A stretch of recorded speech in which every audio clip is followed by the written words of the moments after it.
ሰላም ጤና ይስጥልን የተወደዳችሁ እንደምን አላችሁ ከአማራ ብሮድካስት ሴንተር ኤቢሲ ቴሌቪዥን በቀጥታ ወደ እናንተ የዛሬ የካቲት 6 ፕሮግራማችንን አጠናክረን ወደ እናንተ መጥተናል። ዛሬ በቆይታችን እኔ ጋዜጠኛ እንደሙትና እንደዚሁም ኢንጂነር ይልቃል ከእናንተ ጋር ቆይታ የምናደርግበት ሰፊ ውይይት ምዕራፍ ነው።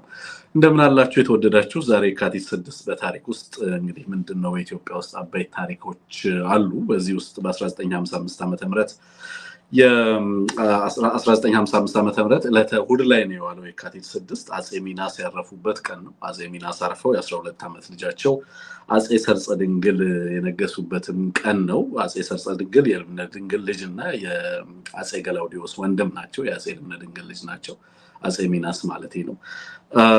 በታሪክ ውስጥ ሌሎችም እንግዲህ የካቲት 6ን በተመለከተ ያላችሁን ትዝታና ትውስታ ወይንም ደግሞ ንባብ እንደዚሁ እንድታጋሩን በኤቢሲ ስልክ ቁጥራችን እንደዚሁም በዋትስአፓችን ላይ መልእክቶቻችሁ ማስተላለፍ መጻፍ ትችላላችሁ። በሲደመር 1723093725 መልእክቶቻችሁ እንድታደርሱን እንጠይቃለን። የተወደዳችሁ የአማራ ብሮድካስት ሴንተር ለብዙዎች ተደራሽ እንዲሆን እንደተለመደው የዩቲዩብ ገጻችንን ሰብስክራይብ አድርጉ። በነገራችን ላይ ዛሬ 71000 ሰብስክራይበር ደርሷል። የአማራ ብሮድካስት ሴንተር ኤቢሲ ቴሌቪዥን በጣም ትንሽ ሰብስክሪፕሽን ነው እውነት ለመናገር በጣም ብዙ ከእናንተ እንጠብቃለን። በቅርብ ጊዜ 100,000 ብሎም ደግሞ ወደ 1 ሚሊዮን ሰብስክሪፕሽን ማደግ እንዳለበት ይሰማናልኛ። ስለዚህ ይሄን እንድታደርጉ እናንተ ሼር እያደረጋችሁ ሰዎችን እየጋበዛችሁ ብዙዎች መተው ኤቢሲ ላይ የሚሰሩ ስራዎችን እንዲከታተሉ እንድታደርጉ በአክብሮት ጠይቃለሁ። ኤቢሲን ማገዝ የምትፈልጉ ሰዎች እንደተለመደው በተለያየ መንገድ ማገዝ ትችላላችሁ። በሲደመር 1723093725 በዜል ማገዝ ትችላላችሁ። የካሻፕ ቁጥራችንን ነው። በፔፓልም እንደዚሁ ኤቢሲን ማገዝ ትችላላችሁ። ተመሳሳይ ቁጥር ተጠቅማችሁ የኢሜል አድራሻችንንም ማግኘት ትችላላችሁ። ከዛ ውጪ ኤቢሲን በተለየ መንገድ ማገዝ እንፈልጋለን የምትሉ ሰዎች በዋትስአፕ ቁጥራችን መልእክታችሁን ላኩልን። ከዛም መልሰን እንደውልላችኋለን። ድጋፋችሁን እንድታደርጉን ጠይቃለን። ብንችል በሳተላይት ብንመጣ ይበልጥ ህዝባችን ጋር ተደራሽ የምንሆንበት ሁኔታ ይኖራል ብለን ስለምናስብ ነው ዛሬ ሰፊ ቆይታ እናደርጋለን። ሀገሪቱ ውስጥ ያለውን ወቅታዊ ሁኔታ በተመለከተ ነው ቆይታ የምናደርገው። በጣም በርካታ ኃይል ከኬንያ ድንበር ጀምሮ አብይ አህመድ ወደ ሰሜን ኢትዮጵያ አቅጣጫ እያንቀሳቀሰ ነው ያለው። አማራና ኦሮሚያ ላይ የነበረው በሚሊሻ እንግዲህ የሰላምና የደህንነት ሁኔታን ለማስከበር የሚደረገው ጥረት ፌል አድርጓል። በተለይ አማራ ላይ ሙሉ ለሙሉ ወድቋል ማለት ይቻላል። ኦሮሚያ ውስጥ ምን ሊሆን ይችላል የሚለው ነገር በጣም አነጋጋሪ እየሆነ ነው ያለው። ከዚህ ጋር ተያይዞ እንግዲህ ወታደራዊ እንቅስቃሴው በተለይ በሰሜን ኢትዮጵያ በሁሉም አቅጣጫዎች ሚሊተሪ ቢልዳፑ እያደገ መምጣቱን ክሪቲካል ትሬት አስነብቧል ዛሬ።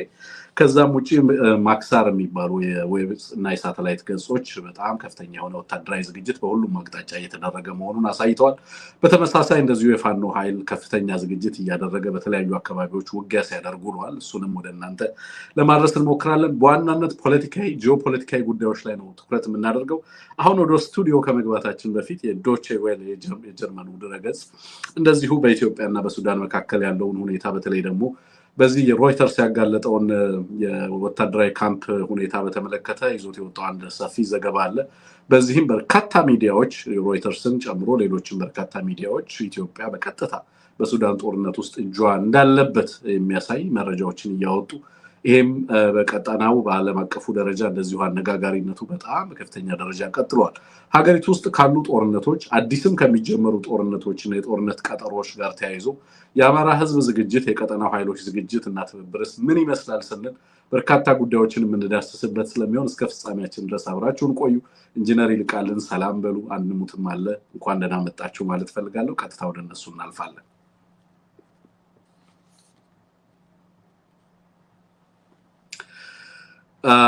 የተወደዳችሁ እንዴት አላችሁ? ወንድም ይልቃል ወንድም አንሙት እንኳን ደህና መጣችሁ።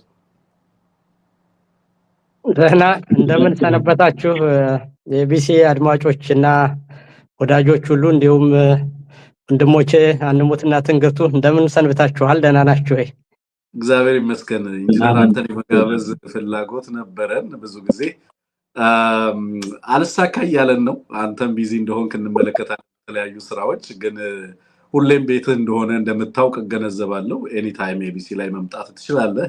ተወያይ መሆን ብቻ ሳይሆን በተለያየ መንገድ የምንሰራቸውን ስራዎች በአንድም በሌላም መንገድ ማነጽ እንደምትችል እናምናለን። ስለዚህ ሁሌም እንድትመጣ ሁሌም ቤተሰብ እንድትሆን ኤቢሲ በሩ ክፍት እንደሆነ አንተም ትገነዘባለህ ብዬ አምናለሁ።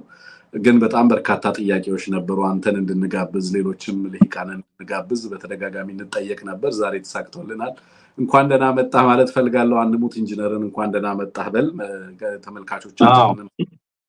ልክ ነው እንግዲህ በመጀመሪያ ባለፈው ቀጥሬው ጠፍቼ ስለነበረ ቀድሜ ይቅርታ ማለት ፈልጋለሁ። ኢንጂነር ይልቃል ጌትነት እንኳን ደህና መጣህ። እንግዲህ የቢሲ ቤተሰቦች ሁላችሁም ተመልካቾቻችን ሁላችሁንም ሰላም ማለት ፈልጋለሁ። ዛሬ በጣም መልካም ቆይታ እንደሚኖረን ተስፋ አድርጋለሁ። በጣም በርከት ያለ ሰው እየገባን ያለው ቀጥታ ብዙ ቤተሰቦቻችን የዩቲዩብ ሞዴሬተሮቻችን እንደዚሁም ስቲከር በመግዛት የሚያበረታቱን ሁሉም ገብተዋል።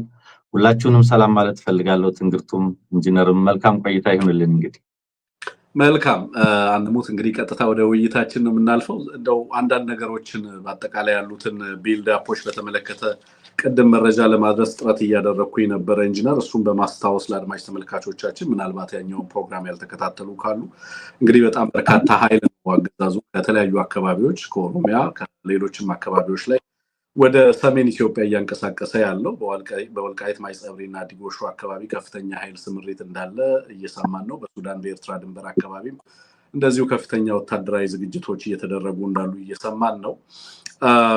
በተለያየ አካባቢ ላይ እንደዚሁ የፕሮክሲ ጦርነቶች አሉ። አስቀድሞ እየተደረገ ያለ ከፍተኛ ውጊያ አለ በአማራ ክልል። እንደምታውቁት በሁሉም የአማራ ክልል አቅጣጫዎች ደቡብ ጎንደርን ጨምሮ ከባድ ውጊያዎች ሲደረጉ ነው ሰሞኑን የቆዩት። በዚህም አገዛዙ በርካታ ከተሞችን የዞን ከተሞችን ጭምር የተነጠቀባቸውን አውደ ውጊያዎች ተመልክተናል። በአንጻሩ እንደዚሁ በተለያዩ አካባቢዎች ላይ ሚሊሻና ፖሊስን ሞቢላይዝ ለማድረግ ጥረት እየተደረገ እንዳለ ደግሞ እየሰማን ነው። በኦሮሚያ ከፍተኛ የሆነ ሞቢላይዜሽን አለ። የአካል ጉዳተኞች ጭምር ሳይቀር ወደ ውትድርና ተመልሰው እንዲመጡ ጥሪ እየቀረበ እንዳለ በአገዛዙ በኩል እየሰማን ነው። በአንጻሩ የኢትዮጵያ ጦርነት ኢንተርናሽናላይዝ ሆኗል፣ ዓለም አቀፋዊ ሆኗል፣ ከቀጠናውም ተሻግሯል። በሱዳን ጉዳይ ኢትዮጵያ በቀጥታ እየተሳተፈች መሆኑን የሚያሳዩ ማረጋገጫዎችን አግኝተናል ብለው በርካታ ሚዲያዎች ሮይተርስን ጨምሮ እንግዲህ መነጋገሪያ ሆኖ የዓለም ሕዝብን ያስደነገጠም ጉዳይ ነው ኢንጂነር ይልቃል። ይሄ ደግሞ ኢትዮጵያ ውስጥ ያለውን ፖለቲካና ወታደራዊ እንቅስቃሴ ሙሉ ለሙሉ ሊቀይረው ይችላል የሚል ስጋት በከፍተኛ ደረጃ አይሏል። በዚህ ሁኔታ ውስጥ ምርጫ አካሂዳለሁ እያለ አገዛዙ እንደዚሁ የምርጫ ምልክቱን ሲያስተዋውቅ መዝሙር እየዘመረ እንመለከታለን። በሌላ በኩልም እንደዚሁ ያገዛዙ ሰዎች በጸሎትም ሲተጉ እየታየ ነው። ዛሬ እንደውም ቀደም መረጃ እያሳየው ነበር። አንዳንድ ሰዎች ያገዛዙ ሚኒስትሮች ጭምር በጸሎት ፕሮግራሞች ላይ ሲተጉ የሚያሳይ እየተመለከትን ያለ ነው። ኦሮሚያ ኦልሞስት ባዶ እየሆነ ነው ያለው ማለት ይቻላል። ኦኤልኤ እና የኦኤልኤ እንቅስቃሴ በተለይ በፊቼና ጓጽዮን አካባቢ እንደዚሁ ተጠናክሮ እየቀጠለ ነው ያለው። ሸዋና በጎጃም በጎንደር እና ሌሎችም በአማራ ምስራቅ አማራ ላይ ከባድ ተጋድሎች እና ውጊያዎች ቢዛሙን ጨምሮ እየተደረጉ ነው ያሉት። በእንደዚህ አይነት ሁኔታ ውስጥ ነው እንግዲህ ይህንን ፕሮግራም የምናካሂደው ዛሬ ማለት ነው ኢንጂነር። እና ምንድን ነው የሚሰማህ? ምንድን ነው አጠቃላይ ያለውን ሁኔታ እንደው ምን አይነት ሁኔታ ላይ ያለን ይመስልሃል? ምን አይነት ወቅት ላይ ያለን ይመስልሃል? አመሰግናለሁ በድጋሜ ስለጋበዛችሁኝ። የወንድም አንሙትንም ይቅርታ ተቀብያለሁ። እንግዲህ ያው ታላቅ ወንድም በመሆኔ የቤተሰብ ስለሆነ ነው እንጂ ምንድነው ቃለ መጠይቅ የሚደረገው ሰው ነበረ በብዛት ባለመገኘት እና ደጅ በማስጠናት የሚታወቀው እና ጋዜጠኛው ሲጠፋ ደግሞ ቀጥሮ ይሄ የተለየ ያደርገዋል የኛን። ስለዚህ ይሄ እንግዲህ ነገር ሁሉ የቤተሰብ መሆኑን ያሳያል። ስለዚህ እኔም በዛ መንገድ ነው የምገነዘበው። ምንም የተለየ ሁኔታ አይደለም። እንዳላችሁት ነው። ስራዎቻችሁን ጊዜ ባገኘው ሁሉ እከታተላለሁ። ሌሎችም ሰዎች ይነግሩኛል መልካም ስራ እንደምትሰሩ አውቃለሁ እና በዚህ አጋጣሚ ያበርታችሁ እያልኩ እንግዲህ ትንግርቱ እንደገለጽከው የቀጠናውም ሆነ የሀገራችን ሁኔታ ከጊዜ ወደ ጊዜ ነገሩ እየጋለና እያደገ የቅራኔው ደረጃም እና ውጥረቱ እየሰፋ የጥይት የሚተኮስበት ጊዜ በሌሎች ያለው ነገር እንዳለ ሆኖ ደግሞ ሌላ የማስፋቱ ነገር እየቀጠለ መሄዱና የጦርነቱ ይዘት ወይም ሞገዱ እየሰፋ እንዳልነው መጀመሪያ በአማራ ተጀመረ። ከዛ በኋላ የኦሮሚያው በፊትም ጀምሮ የነበረ ነው። አሁን ደግሞ በሴሴሽን ኦፍ ሆስቲሊቲስ በፕሪቶሪያ የተባለው ነገር አልሰራ ብሎ ተመልሶ ያው ጦርነት እንደገና ሊያገረሽ አፋፍ ላይ መሆኑን ከዛ በኋላ ደግሞ የኃይል አስተላለፍ ለውጦችም ተጨምረውበት ሌላ ከፍ ያለ ጦርነት እየመጣ መሆኑን ያሳያል። ይሄ ደግሞ ሲሆን ዋናው ነገር በዚህ 2 ዓመት ውስጥ የነበረው ሁኔታ ብዙ የኃይል አስተላለፍ ለውጦችና የአስተሳሰብ ሽግሽጎች ከተደረጉ በኋላ ነው እንግዲህ ያሁኑ ጦርነት እየተደረገ ያለው። እንደምታውቁት በትግራይ ኃይሎችና በጎረቤት ኤርትራ መካከል ያለው ውጥረትና የሁለቱ ድርጅቶች ቅራኔ በአዲስ መልኩ በሪአፕሮችማ በሚመስል መልኩ አዲስ አይነት የኃይል አስተላለፍ ተፈጥሯል። ከጠላትነት ወደ ትብብር በሚመስል መልኩ አድጓል።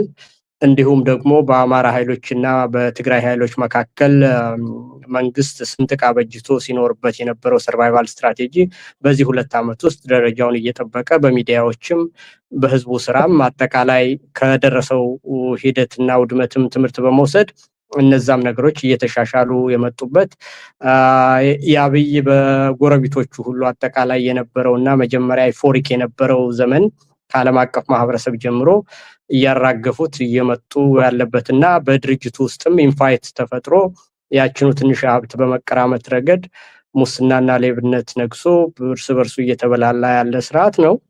በዚህ ሂደት ውስጥ ነው እንግዲህ የአፍሪካ ህብረት ስብሰባ ሲደረግ የሮይተርስንም ዘገባ ካያችሁት እንደው ኮንሲደንስ አይደለም፣ ፕላንድ ሆኖ ከአፍሪካ ህብረት ስብሰባ አስቀድሞ የነበረው መረጃ እንዲወጣ ተደርጎ ታይሚንጉን ከዛ ደግሞ ያ ስብሰባው በዛ ደረጃ አቋም እንዲወስድ ስታደርጉ የነገሮቹ ሂደት ሁሉ አጠቃላይ ጸረ አብይ የሆነው አመለካከት በዓለም አቀፍ ደረጃም በጎረቤትም በአፍሪካ ህብረት ደረጃም በኢትዮጵያ ኃይሎችም መካከል መቀራረብና አብይን የመሸምቀቅ ነገር እንዳለ ይታያል።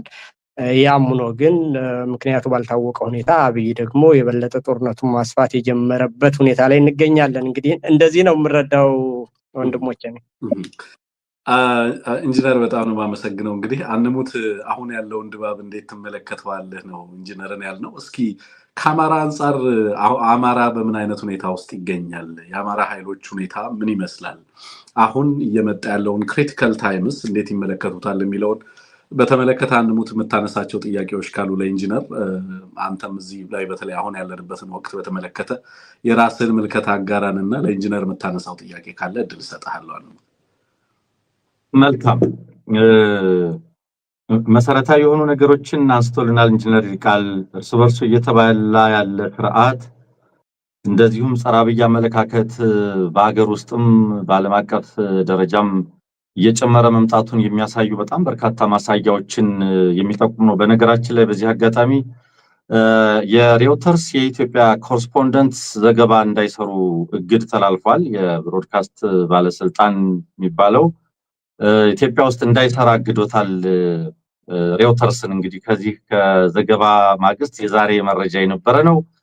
ከዚህ ቀደም የህብር ራዲዮን፣ ቢቢሲ፣ የሌሎችም የበርካቶቹ እንዳይዘግቡ ገዳ ፈቃዳቸውን ባለማደስ ይህን በመሰለ መንገድ እየሰራ ነው ያለው።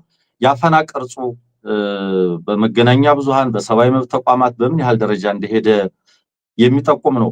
ምናልባት ዛሬ ውይይታችን በአብዛኛው አገራዊና ቀጠናዊ ሁኔታዎችን የሚመለከትም ስለሚሆን እንግዲህ ኢትዮጵያ ምን ላይ ነች? የአብይ አህመድ ኢትዮጵያ ምን ላይ ነች? አገር ውስጥ ከሞላ ጎደል አሁን የትጥቅ ትግል ያልጀመረ ክልል እምብዛም ነው። ታጥቆ ብሔራዊ ትግል የማይደረግበት ክልል አለ ለማለት አይቻልም። ወታደራዊ አቅሙ ይብዛም ይነስም፣ የትግሉ ምክንያት ይብዛም ይነስም፣ ከሞላ ጎደል በመላው ኢትዮጵያ ጦርነት አለ። አገዛዙ ሊሸፋፍነው፣ ሊያሳንሰው፣ ሊደባብቀው እንዳው ሁሌ እንደምንለው በ3 ክላሽ እና በ3 ሚሊሻ ሊደባብቀው ቢፈልግም በመላው ኢትዮጵያ የትጥቅ ትግል ብሔራዊ ትግል ተቀጣጥሏል። ይሄ በመላው ኢትዮጵያ ነው። ኢትዮጵያ ደግሞ ዙሪያዋን በሙሉ እየነደደች ነው። ሱዳኖች ያሉበት ሁኔታ ይታወቃል። ትንሽ ፋታ አግኝቶ የነበረው ደቡብ ሱዳን ነጩ ሰራዊትና የሳልቫኪር መንግስት ምን ላይ እንዳሉ የምታውቁት ነው። ከኤርትራ ጋር ያለው ቅራኔ የሚታወቅ ነው። ጅቡቲ ሳትቀር እንግዲህ ኢትዮጵያ ውስጥ የአየር ድብደባ እስከማድረግ የሄደችበት የትጥቅ ትግል አጌኒስቶ መርጌሌ ተነስቶ እየተመለከትን ነው። ሶማሊያዎች ያሉበትን ሁኔታ እየተመለከትን ያለ ነው። የኬንያዎችን እንግዲህ ቀጠናችን ይሄንን ይመስላል፣ ውስጣችን ይሄንን ይመስላል። በዚህ መሃል ነው እንግዲህ አማራ ህልውና ትግል እያደረገ ያለውና እንዳው ምናልባት መንደርደሪያም እንዲሆነን የአማራውንም ሁኔታ መረዳት አገራዊም ሁኔታ ቀጠናውንም ሁኔታ ለመረዳት መነሻ እንዲሆነን ኢንጂነር ይልቃል የአማራውን ትግል ፖለቲካዊና ወታደራዊ ቁመና እድገቶች ሁልጊዜ ማስታወስ ያለብን ይመስለናል። አንዳንዶች የተረክተ ሰለባ ይሁን ወይም ነገሩን በደንብ መመርመር ካለመቻል ይሁን እንደው ፋኖን በተመለከተ የአማራውን ትግል በተመለከተ አሳንሶ የመመልከት እንግዲህ ክሪቲካል ማስ ምንለው ኤሊቱ በእርግጥ በደንብ ይረዳዋል። ግን ምናወራው ለሰፊውም ህዝብ ስለሆነ ሰላማራው ትግል ፖለቲካዊ እድገት ሰላማራው ትግል ወታደራዊ እድገት ሐሳብህን እንድታጋራን እንፈልጋለን። ምን ላይ ነው የአማራ ትግል የሚለውን ማለት ነው? ወል እንግዲህ የሰፊ ጥያቄ ነው አንሙት ያነሳው። ግን እንደው በጣም የትምህርት አይነት ይዘትም እንዳይኖረውና ወቅቱንም ጊዜውንም የጠበቀ እንዲሆን ለማድረግ በተቻለ መጠን ሞክራለሁኝ። ግን ምንድነው የት ነበር አሁን የት ነው ያለነው ወዴት መሄድ እንፈልጋለን የሚሉትን ጥያቄዎች አብሮ ማየት ያስፈልጋል። አንድ ነገር ለመለካት የሚለካበት ስኮር ካርድ ያስፈልገዋል አይደለም? መለኪያ መሳሪያዎች ወይም ያንን ሂደት ደግሞ ስንለካ ቬሪፋያብል ኢንዲኬተሮቹ ምንድናቸው ማሳያዎች የሚሉትን በእነዛ ደረጃዎች ነው አንድ ነገር ትንሽ ነው ትልቅ ነው ወይም ደግሞ ይቀረዋል ብሎ ለማለት ወይም ደግሞ መስመሩን አልያዘም መስመሩን ይዟል ለማለት እነዚህ ነገሮች በመናይበት ጊዜ እንግዲህ ከጥቂት ጊዜ በፊት የነበረው ሁኔታ ይሄ የአማራ ትግል ረዘም ያለ ጊዜ ታሪክ ያለው ነው። አንዳንዶች አጠቃላይ እንደ ክላሽ ኦፍ ሲቪላይዜሽን ወስደውት 15ኛው ክፍለ ዘመን ጀምሮ የሚያዩት ሰዎች አሉት። ስልጣኔዎቹ የተቀጩበትንና ይሄ የነበረው ትልቅነትና ገናናነትና የፈጠራ የስነ ጽሁፍ የቴክኖሎጂም እና የመሳሰሉት ነገሮች እድገት የጠፋበትንና ያ የተቋረጠበትን ዘመን ያዩና ከዛ ጀምሮ ያለው ነገር የአማራ የቁልቁለት ጉዞ አድርገው የሚያዩት አሉ። ከዛ በኋላ ደግሞ አሁን ከአንደኛው ዓለም ጦርነት መጠናቀቅ በኋላ ከ1918 እና 19 ጀምሮ ይሄ the right to self determination ሲመጣ በኢትዮጵያ ውስጥ ግን ኢትዮጵያን እንደ ዶሜስቲክ ኮሎኒያሊዝም ቆጥረው ብሔር ብሔረሰቦች ራሳቸውን ማስተዳደር አለባቸው ይባልና አማራንና ቤተክርስቲያንን አሁን ያለውን ስታብሊሽመንት የፈጠሩ ብሔር ብሔረሰቦችን ያገቱ የራስ አስተዳደርን የነፈጉ በሚል በእነሱ ላይ ዘመቻ ተፈጥሮ ያ የተንሸዋረረና ውሸት የሆነ አመለካከት አማራውን እንግዲህ ከዛ ጀምሮ ያለው ጊዜ አሁን በመናየው ከአንድ ሴንቸሪ በላይ ሆኗል ከመቶ ምናምን ዓመት በላይ ይሄን እንግዲህ 500 600 ዓመትም ይቆጠር 100 ዓመትም ይሁን ሁለቱም ተመጋጋቢ ነው ይባል ከዛን ጊዜ ጀምሮ ግን አማራ በአስቸጋሪ ሁኔታ ውስጥ የሚገኝበት የቁልቁለት ዘመን ላይ ነበርን ማለት ነው። አሁን ግን ያንን ለመታገል በተቻለ መጠን እንግዲህ የኢትዮጵያ ሁኔታ የአማራ ችግር ብዙ ሰው ቢገባውም ነገር ግን በአማራነት ሳንደራጅ የኢትዮጵያ ችግር አጠቃላይ ሲፈታ ኢትዮጵያ ዲሞክራሲያዊ ስትሆን ኢትዮጵያ የእውነት ሀገር ስትሆን ፍትህ ሲሰፍን በእኩልነት ላይ የተመሰረተ ፖለቲካ ሲኖር የአማራም ችግሮች አብረው ይፈታሉ በሚል የአማራው ልሂቅና አማራውያን አጠቃላይ በኢትዮጵያዊነት ማንነታቸው ላይ ሲታገሉ የኖሩበት ዘመን ነበረ በተለይ ይሄ ያለፈው 30 ዓመት። ነገር ግን በመጨረሻ ይሄ ነገር በምንም አይነት ማዋጣ ነገር ሆኖ የበለጠ ጭቆናውና በደሉ ራስን እስከማጥፋትና ህልውናን እስከማጣት ድረስ በሚደርስ ሁኔታ ፊዚካሊ ሁሉ በየአደባባዩ እንግዲህ እንደምታዩት ቤተክርስቲያን መቃጠል፣ መፈናቀል፣ በአሰቃቂ ሁኔታ መገደል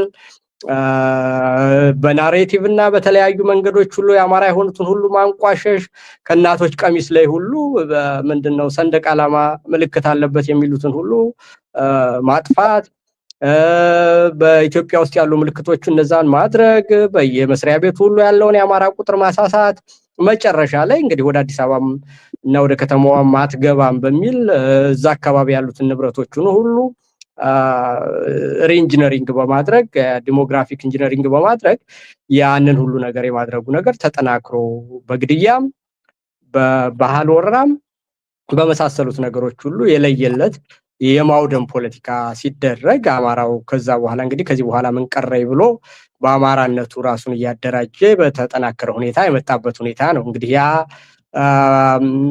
በህጋዊ መንገድ ሲጠይቅ ቆየ፣ በሰላማዊ መንገድ ሲጠይቅ ቆየ። በኋላ ደግሞ መጥቼ አጠፋለሁ በሚል መንግስት በይፋ አዋጅ ሲያውጅበት ያንን ራሱን ለመከላከል እንግዲህ ፋኖነት ተደራጅቶ መጣ ማለት ነው። እና ያ ደግሞ በአካባቢዊነት እና ራስን ለመከላከል ሁሉም ተነስቶበት የነበረው ሁኔታ አጠቃላይ አይዲዮሎጂ ቅርጽ ሰጥቶ ራሱን አደራጅቶ ጦር አመራር ፈጥሮ አሁን ደግሞ አንድ ድርጅት ሆኖ መጥቷል ፋኖ ማለት ነው። ከዛም አልፎ ደግሞ እንግዲህ በኢትዮጵያ ያሉትን ኃይሎችን ሁሉ የሚያሰባስብበትና የኢትዮጵያ ሁኔታ እንዴት እንደሚበየን ከኢትዮጵያ ውስጥ ካሉ አማራ ካልሆኑ ወንድሞቹ ኃይሎች ጋራም ከቀጠናው ጋርም በዓለም ደረጃም በቀጠና ያሉ ነገሮች እንዴት እንደሚያደርግ አድርጎ ያንን ሁሉ ዲፋይን አድርጎ የተነሳበትና አሰባሳቢ ማዕከል ሆኖ የወደፊቷን ኢትዮጵያ በሚመች ሌሎችን ሁሉ በሚያሰባስብ መልኩ በቤንሻንጉልም በጋምቤላም በትግራይም በኦሮሚያም ቀደም አንድሞት በተቃቀስከው ሁሉ ያሉት ኃይሎች የወደፊቷን ኢትዮጵያ መልክ በማስያዝ ረገድ የፋኖ ሚና ምን መሆን እንዳለበት ራሱን ዲፋይን አድርጎ በዚህ ደረጃ የሚገኝበት ደረጃ ላይ ነው ያለንና የጦር ኃይሉም የመፈጸም አቅሙም በሪዮት ዓለም ተጽዕኖ የመፍጠር አቅሙም በቀጠናዊ መደመጥ አቅሙም በምን ያህል ርቀት እንደሄደ እንግዲህ ይሄ ሁሉ ርቀት ማሳያችሁ በዚህ ደረጃ ሲታይ ነው። እንግዲህ ፋኖን አሳንሶ የሚያይ ካለ ሌሎቹ ደግሞ በሌላ አነጋገር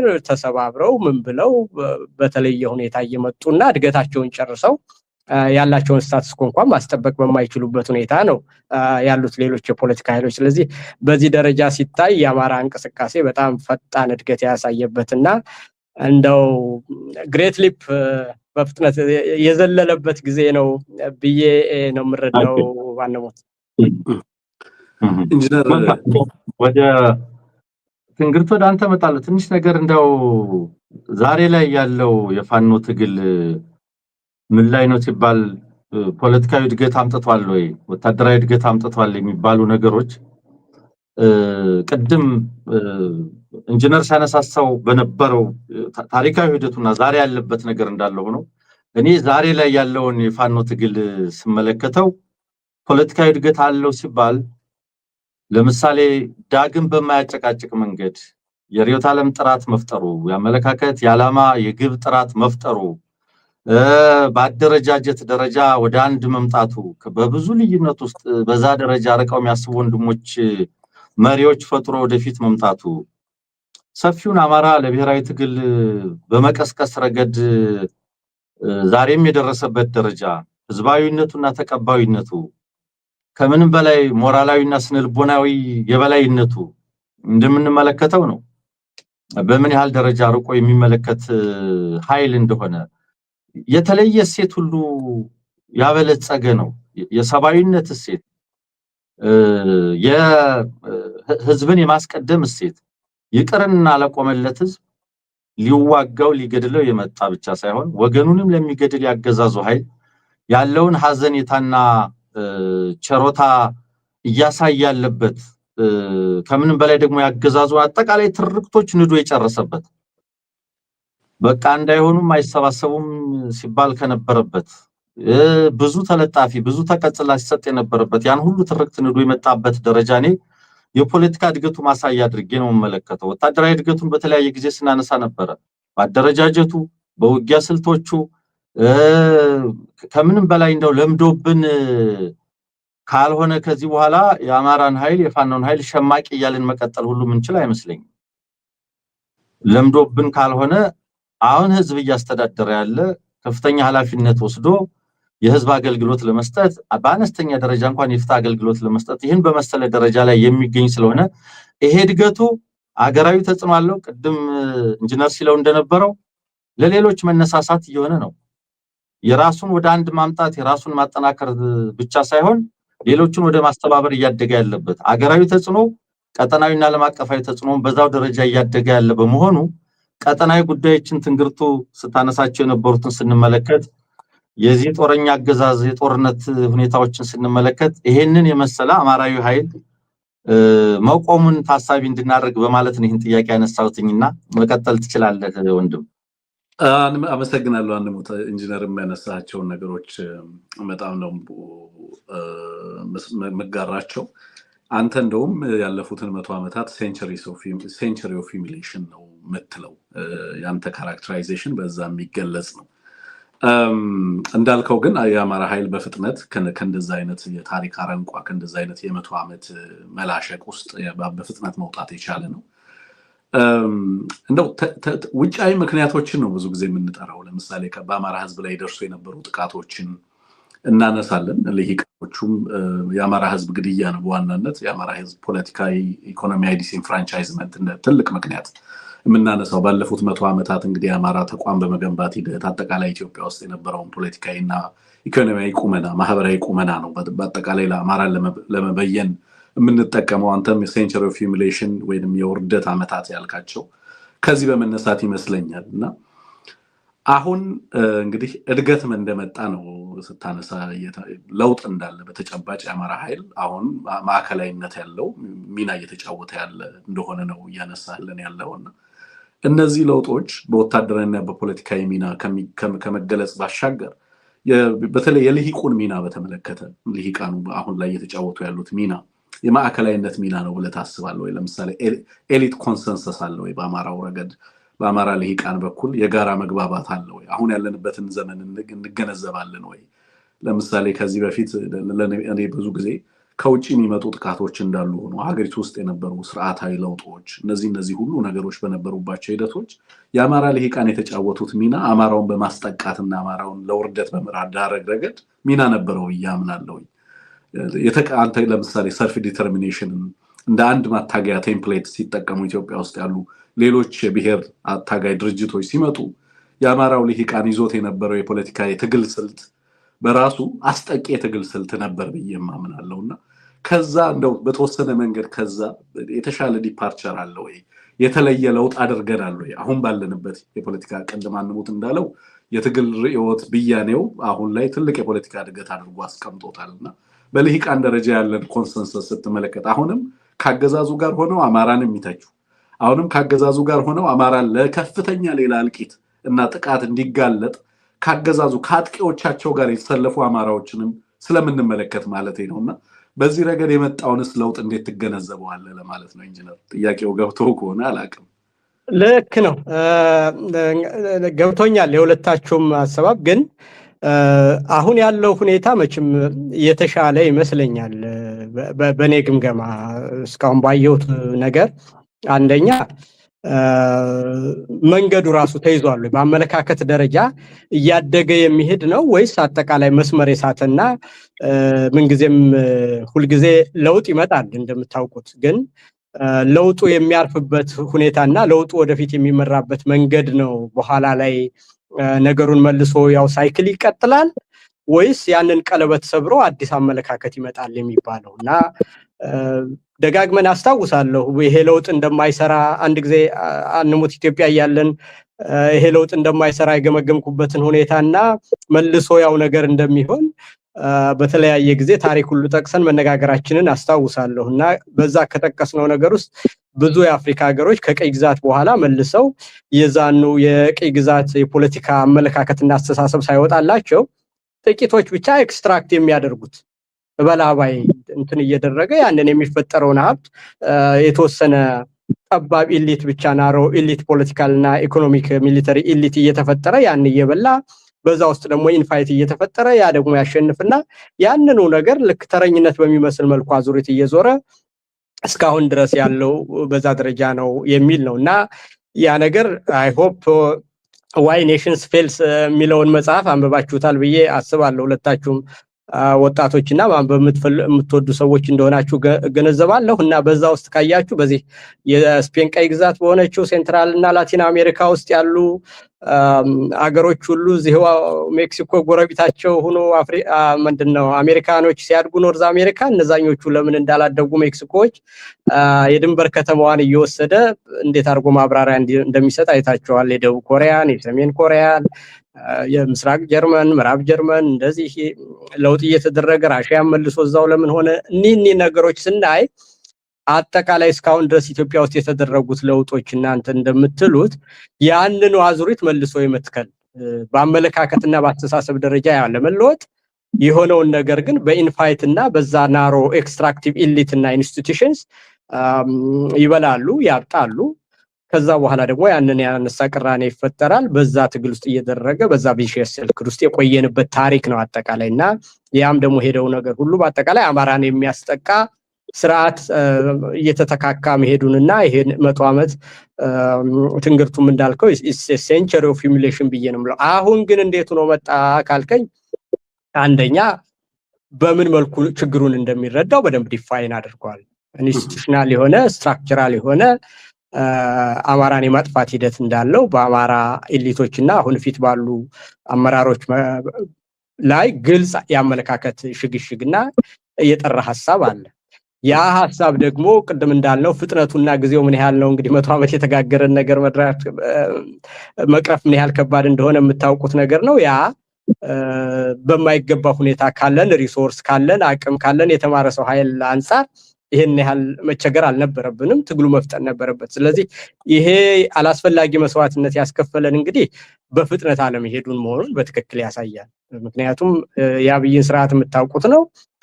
በሌላ አነጋገር ደግሞ የአማራ ህዝብ በአጠቃላይ በአገር ውስጥም ያለው ላተንት የሆነው ፖለቲካል እና ሚሊተሪ ፓወር አሁን እንደውም ወደ አክቹዋል እንትንም እየተጠጋ ትጥቁም ምንም ትልቅ ነውና ያንን በሚያፋጥን ሁኔታ ለማድረጋችን ጊዜ ፈጅቷል። ግን አሁን ባለው ሁኔታ ካየን አንደኛ ይሄ ኢንስቲትዩሽን በላባይና ሁልጊዜም አማራን የሚያጠፋ ስብስቦች እየተፈጠሩ በዛ ዙሪያ ውስጥ የቆየ መሆኑን ተገንዝቧል።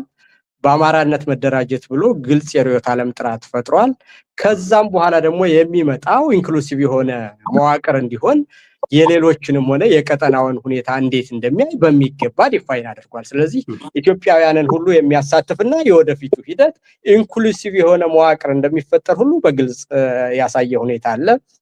በሌላ አነጋገር ደግሞ የናሬቲቭ ለውጥ መኖሩን ቅድም ዋይ ኔሽንስ ፌልስ እንደነገርኳችሁ የነበረውን ስርዓት መረዳትና ያንን ማፍረስ ወይም ሰው ቃሉ ላይ ወደው ይችላል ደጋግመው እዛ መጽሐፍ ላይ ሁለቱ የጻፉት ሰዎች ሲያደርጉ ክሪኤቲቭ ዲስትራክሽን ነው የሚሉት ማለት ነው። እና የመጀመሪያው ነገር እንግዲህ ቅድም አልከው ያንን የመበተን ስራ ብለሃንሙት የጠቀስከው ያ ክሪኤቲቭ ዲስትራክሽን የነበረውን ያ የነተባ አመለካከት በመታገል ረገድና በተቋም ውስጥ ያለውን ሁሉ ነገር በማፍጣት ራሳቸው ኢንፋይት እንዲፈጥሩ አድርጎ ያ ክሪኤቲቭ ዲስትራክሽን በፍጥነት እየተሰራ መሆኑን ይሄ ደግሞ ኤቢሲዎች ከምትሰሩት ስራ ሁሉ አንዱ መሆኑን ከዛ ክሪኤቲቭ ዲስትራክሽን በኋላ ኢንክሉሲቭ የሆነ ነገር የመፍጠሩን ነገር ደግሞ ቅድም እንዳልኳችሁ በአማራ ላይ የመሰባሰብና አጠቃላይ አመለካከት የመፍጠር እነዛን ትናንሽ እንጥቆች ሁሉ የመድፈንና አንድ ድርጅት የመፍጠር ግልጽ አመለካከት የመያዝ ሌሎች ኢትዮጵያውያን ሁሉ የማስተካከል ቀጠናውንም የማየትና ዓለምን ሁሉ ከጎን በማሰለፍ ረገድ ይሄ አሁን የተያዘው አስተሳሰብ በንቃት ደረጃ መስመሩን ይዟል፣ አቅጣጫ ይዟል። ጥሩ መረዳት አለ። ግን ካለን አቅም አንፃር ይሄን ያህል መስዋዕትነት መክፈል አልነበረብንም። ግን እንግዲህ ሪያሊቲና እንትን ቲዮሪ አንድ ላይ አይሄድም። የፈጀውን ጊዜ ፈጅቶብናል። አሁን ግን መስመሩን ይዘነዋል ብዬ አስባለሁ ወንድሞች። ልክ ነው። እኔ በተወሰነ ደረጃ ምናልባት የአፋብንን መግለጫዎች በተለይ የተመሰረተ ጊዜ ያወጣው መግለጫ እውነት ለመናገር መስመር በመስመር ብንመለከተው በጣም ብዙ ነገር የሚናገር ነው። ያስተሳሰብ ሽግግር ላይ ነን፣ ከራስ ጠልነት ወደ ራስ በቅነት እየተሸጋገር ነው ሲባል ዝም ብሎ ቃል ይመስላል። ግን ራሳቸውን የቻሉ በጣም ብዙ ሐሳብ የተሸከሙ ጉዳዮች ናቸውና ራስ ጠልነቱ በምን ነበረ? ራስ መዘንጋት ነው የሚለው። ራስን በመዘንጋት ኖሯል። ሲነሳ ሲነቃ ግን ያገኘው አገር አልባ ሆኖ አገሩ በውድቀት አፋፍ ላይ ሆና ራሱም ቢሆን በህልውና አደጋ ውስጥ ሆኖ ነው ራሱን ያገኘው። ያ ራስን መዘንጋት ራስን ወደ ማወቅ ሲመጣ ወደ ብሔራዊ ንቃት ሲሸጋገር አገሩን ምን ላይ ያገኛት ራሱን ምን ላይ ያገኛት ነው። ይሄ መቼም ሁሉም ልሂቅ፣ ሁሉም ባለሙያ፣ ሁሉም የእድሜ ክልል ላይ ያለ በአንድ ጊዜ ተገንዝቦት በአንድ ጊዜ ገብቶት የጋራ አቋም ሊይዝበት የሚችል አይደለም። መቼም ሂደት ይፈልጋል። ለዛ ነው ዛሬም አገዛዙ ህልውናው በአማራው ላይ የቆመው። የዚህ የሚገርመኝ ይሄ ነው። የዚህ አገዛዝ የህልውና አደጋው አማራ ሆኗል። የዚህ አገዛዝ ህልውና መቀጠልም ቁመና የቆመው በአማራው ላይ ነው። የአማራ ጀነራል፣ የአማራ ወታደር፣ የአማራ ሚሊሻ፣ የአማራ አድማ ብተና፣ የአማራ ካድሬ፣ የአማራ ፈቀላጤ ይከላከለዋል፣ ይዋጋለታል፣ ይሸፍንለታል። በዛው ልክ የአማራ ምሁር፣ የአማራ ዲያስፖራ፣ የአማራ ወጣት ያ ሁሌ እንደምንለው the best minds of አማራ ዛሬ ትግል ላይ ነው። ህልውናውም አሁን መነጽሩ ኢትዮጵያን የሚያይበት መነጽር፣ አጋርነትን የሚያይበት መነጽር፣ ቀጠናውን የሚያይበት መነጽር የአማራ ትግል ሆኗል። ምክንያቱም አማራ ማለት እሱ እንደሚያስበው እሱ እንደሚረዳው በዙሪያው እንዳሉት ሰዎች እንዳልሆነ ያለፈው 3 ዓመት ብዙ ምስክርነት ሰጥቷልና ስለዚህ እኔ የበለጠ የምደሰትበት ዛሬ ባለበት በሄ ትግል ዛሬ ባለበት ደረጃ እየፈጠረ ያለው ተጽዕኖ ምንድነው? አገራዊ ተጽዕኖ ፈጥሯል። ቀጠናዊና ዓለም አቀፋዊ ተጽዕኖ ፈጥሯል። አማራ በዚህ ሀገር በዚህ ቀጠና የተዘነጋ በይስሙላ ወኪሎቹ የአማራ ጉዳይ ዲፖለቲሳይዝድ የተደረገበት አማራዎች በይስሙላ ሰዎች የተወከሉበት አማራ በየትኛውም ዲፕሎማሲያዊ፣ ፖለቲካዊ፣ የሰላም፣ የልማት ኢኩዌሽን ውስጥ ታሳቢ ያልነበረበት ዘመን ታለፈ።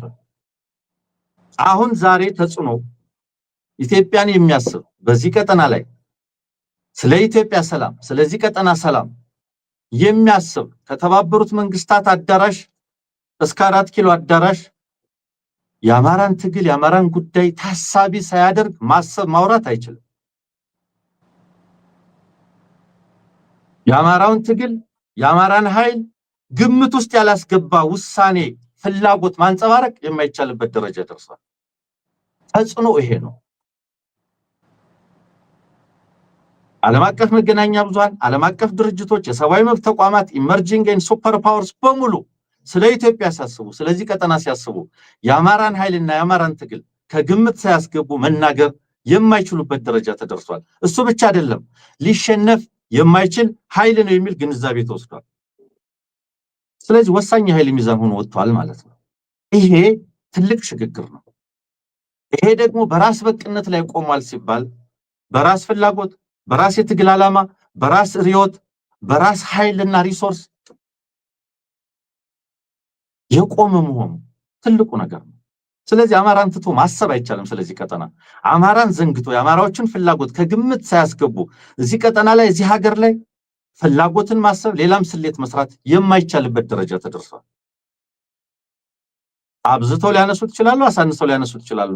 እሱ ችግር ላይሆን ይችላል። ነገር ግን በኢትዮጵያና በዚህ ቀጠና ጉዳይ የግድ ከግምት ውስጥ የሚገባ ኃይል ሆኗል። በኢትዮጵያም ባይን ተጽዕኖ ትልቅ ነው። በነገራችን ላይ ለፋሽስቶች መገበር እምቢ የሚል ኃይል ቀላል እኮ አይደለም። እምቢ የሚል ኃይል ሆኖ ወጥቷል። ስለዚህ ኢትዮጵያውያን ላይ እየተፈጠረ ያለው ተጽዕኖም ዝም ብሎ የሚታይ አይደለም። አንደኛ ትርክቶችንም እየናደ ያለ ነው። በዓላማው ይታመንበታል። ኢትዮጵያውያን የአማራውን የትግል ዓላማ ያውቃሉ። አማራው ሲሳደድ ያውቃሉ። አማራው ሲገደል ያውቃሉ። አማራው ላይ ጦርነት ሲታወጅ ያውቃሉ። ይሄንን የሚያውቁ ሁሉ አማራው ለምን እንደሚታገል ይገባቸዋል። መረዳታቸውን በዝምታ ሊገልጹት ይችላሉ። በርቱ በማለት ሊገልጹት ይችላሉ። በተለያየ መንገድ ሊያሳዩት ይችላሉ። ነገር ግን የአማራው ትግል ትክክል መሆኑን አብዛኛው የኢትዮጵያ ኃይል ያውቃል። በተነሳበት ዓላማ አሳማኝ ስለሆነ ማለት ነው። ከዛም በላይ በድል የሚጠበቅ ነው። ኢትዮጵያን ይጠብቃሉ። የሚጠበቅ ድል አድራጊነቱ የሚጠበቅ ኃይል ነው የመጣው በኢትዮጵያ ደረጃ። ከዛ አልፎ ተርፎ ለብዙዎች መነሳሳት ፈጥሯል። አሁን አፋር ላይ ጉሙዝ ሲመጣ ጉሙዝ ላይ የጉሙዝ ዲሞክራሲያዊ ንቅናቄ የጋምቤላ አንድነት ወታደራዊ ትግልና አንድነት ድርጅት ትጥቅ ትግል ሲጀምር የደቡብ ፋኖ ሲነሳ ኦኤንኤልኤፍ በዛ ደረጃ ሲደረጅ ለሌሎችም ጸረ አገዛዝ ትግል መነሳሳት የፈጠረ አልፎ ተርፎ ወደ ትብብር እየሄደ ያለ እንደቀደመው ጊዜ እየፈረጁ አህዳዊ ነው ጨፍላቂ ነው በዚህ ወጥቶ ነው በዚህ ወርዶ ነው የሚል ያረጀ ያፈጀ ትርክቱ ይዞ መጥቶ ማሳነስ ወደማይቻልበት ደረጃ ያደገ ነው። ስለዚህ አገር ውስጥ ትልቅ ተጽዕኖ ፈጥሯል። አገዛዙን በማዳከም ብቻ አይደለም የሚጠበቅ ተስፋ የሚደረግ ደከመ በቃ ተበተኑ በቃ ተባሉ በቃ የሚል ትርክት ሲመጣ በመጠንከር በመቆም በመደራጀት የበለጠ ወደ አንድ በመምጣት በማሸነፍ አይደለም ሌላው በበጎ የሚመለከተው ኢትዮጵያዊ ቀርቶ አገዛዙ ውስጥ ያለ የፋኖን ውድቀት ይጠብቅ የነበረ ኃይል ሳይቀር በእያንዳንዱ ድል ተመልሶ ፍራስትሬት የሚያደርግበት የሚርድበት ይሄ ኃይል አይገፋም አንችለውም ወደሚል ግንዛቤ ውስጥ እንዲገባ ሆኗል። ስለዚህ ተጽዕኖ አገራዊም ነው ቀጠናዊም ነው። ጉድለቶች የሉም አይደለም። ዛሬም ከዚህ አገዛዝ ጋር የሚሰለፍ አማራ መኖሩ የሚያስቆጭ ነው። ዛሬም ቢሆን የሚያስቆጭ ነው ማለት መኖሩ ተፈጥሯዊ ሊሆን ይችላል። ረዘም ላለ ጊዜ መቀጠል አይገባውም ከሚል ሐሳብ በመነሳት ነው።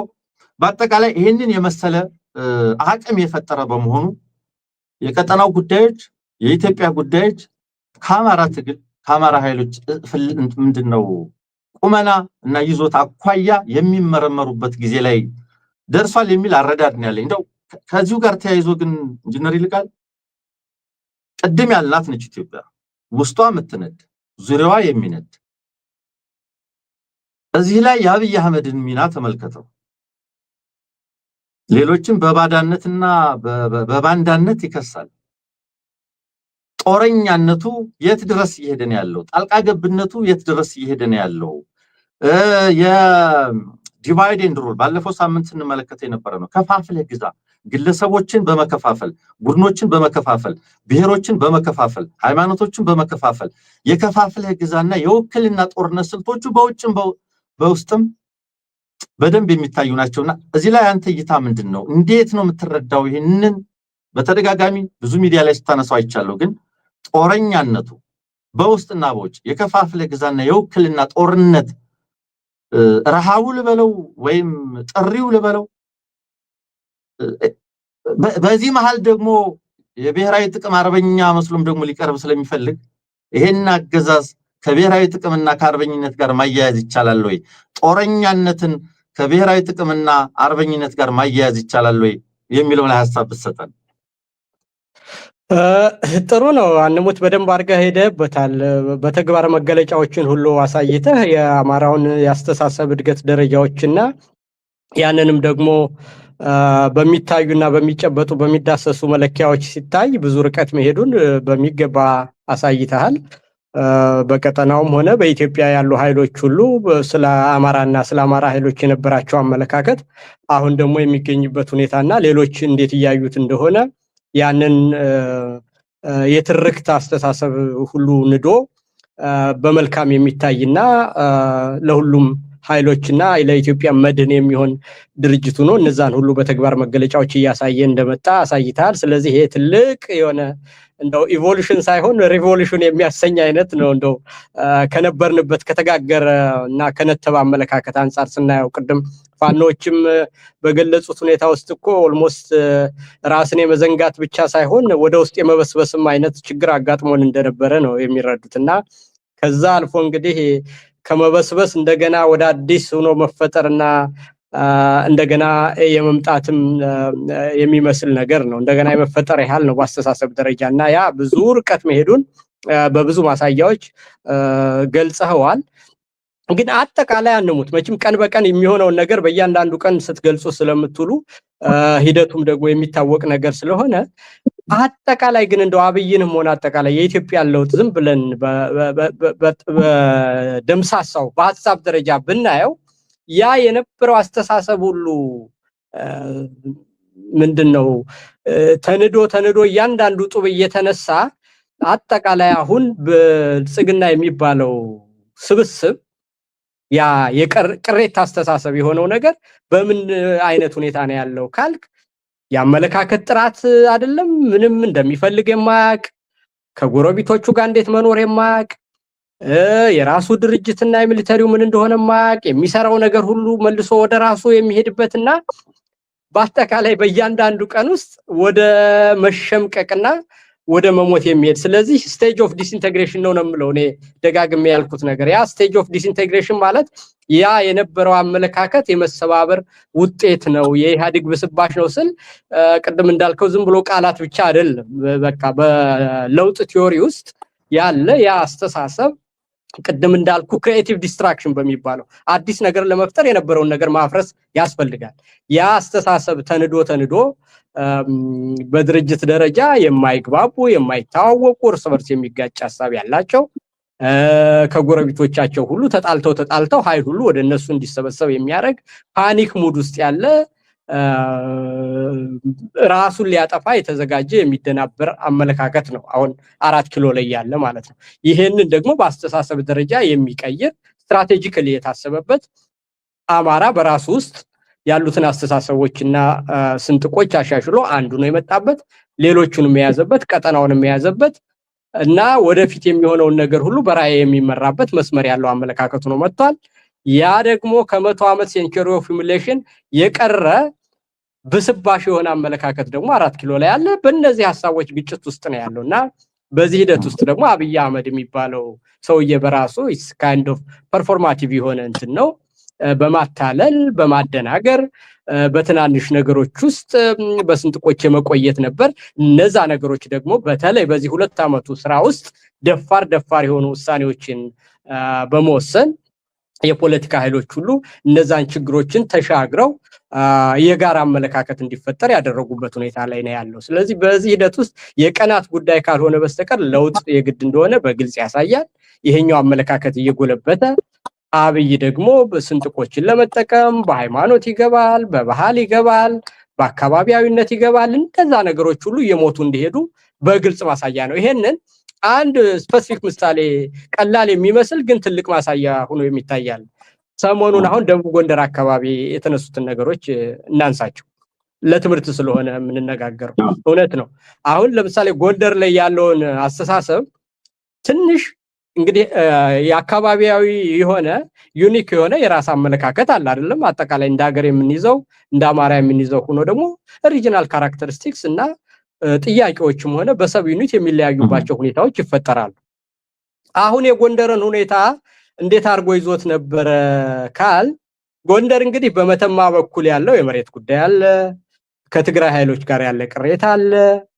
ስለዚህ እነዚህ ነገሮች ሁሉ ባሉበት ሁኔታ አማራ ተደራጅቶ መልክ ይዞ አልወጣም ይሄ በሆነበት ሁኔታ ውስጥ በአንድ ጊዜ ከመንግስት ጋር ፊት ለፊት መጋፈጥ አስቸጋሪ ነው የሚል በጎንደር አካባቢ ያሉ ወንድሞቻችን ጋር ሌጂቲሜት የሆነ ፊር ነበረ መጀመሪያ አካባቢ ማለት ነው ይሄ ሌጂቲሜት ፊር ግን ባልተገባ ሁኔታ ቀይሮ አብይ በጎጃምና በጎንደር መካከል ስንጥቅ ለመፍጠር ሰኔ 15 የሚል ፖለቲካ በማስያዝ እሱ የተለየ ድጋፍ እንዳለውና ለጎንደር ልዩ ሐሳቢ እንደሆነ በማድረግ እዛ አካባቢ የተለየ ኢንቨስትመንት በማድረግ እዛ አካባቢ ያሉ ፋኖችን ደግሞ በማስከዳትና በማለት ያንን አስተሳሰብ ልዩ ተጠቃሚ አስመስሎ ለማሳየትና ውጤትም አመጣሁበት ብሎ ለመሄድ እንደ አንድ ማሳያ ተጠቅሞበት ነበር ምናልባትም የሥርዓቱ የመከፋፈያ ምልክት ሆኖ መታያ ቦታ አድርጎት ነበር ያንን ነገር ማለት ነው በዚህ 15 ቀንስ ምን ሆነ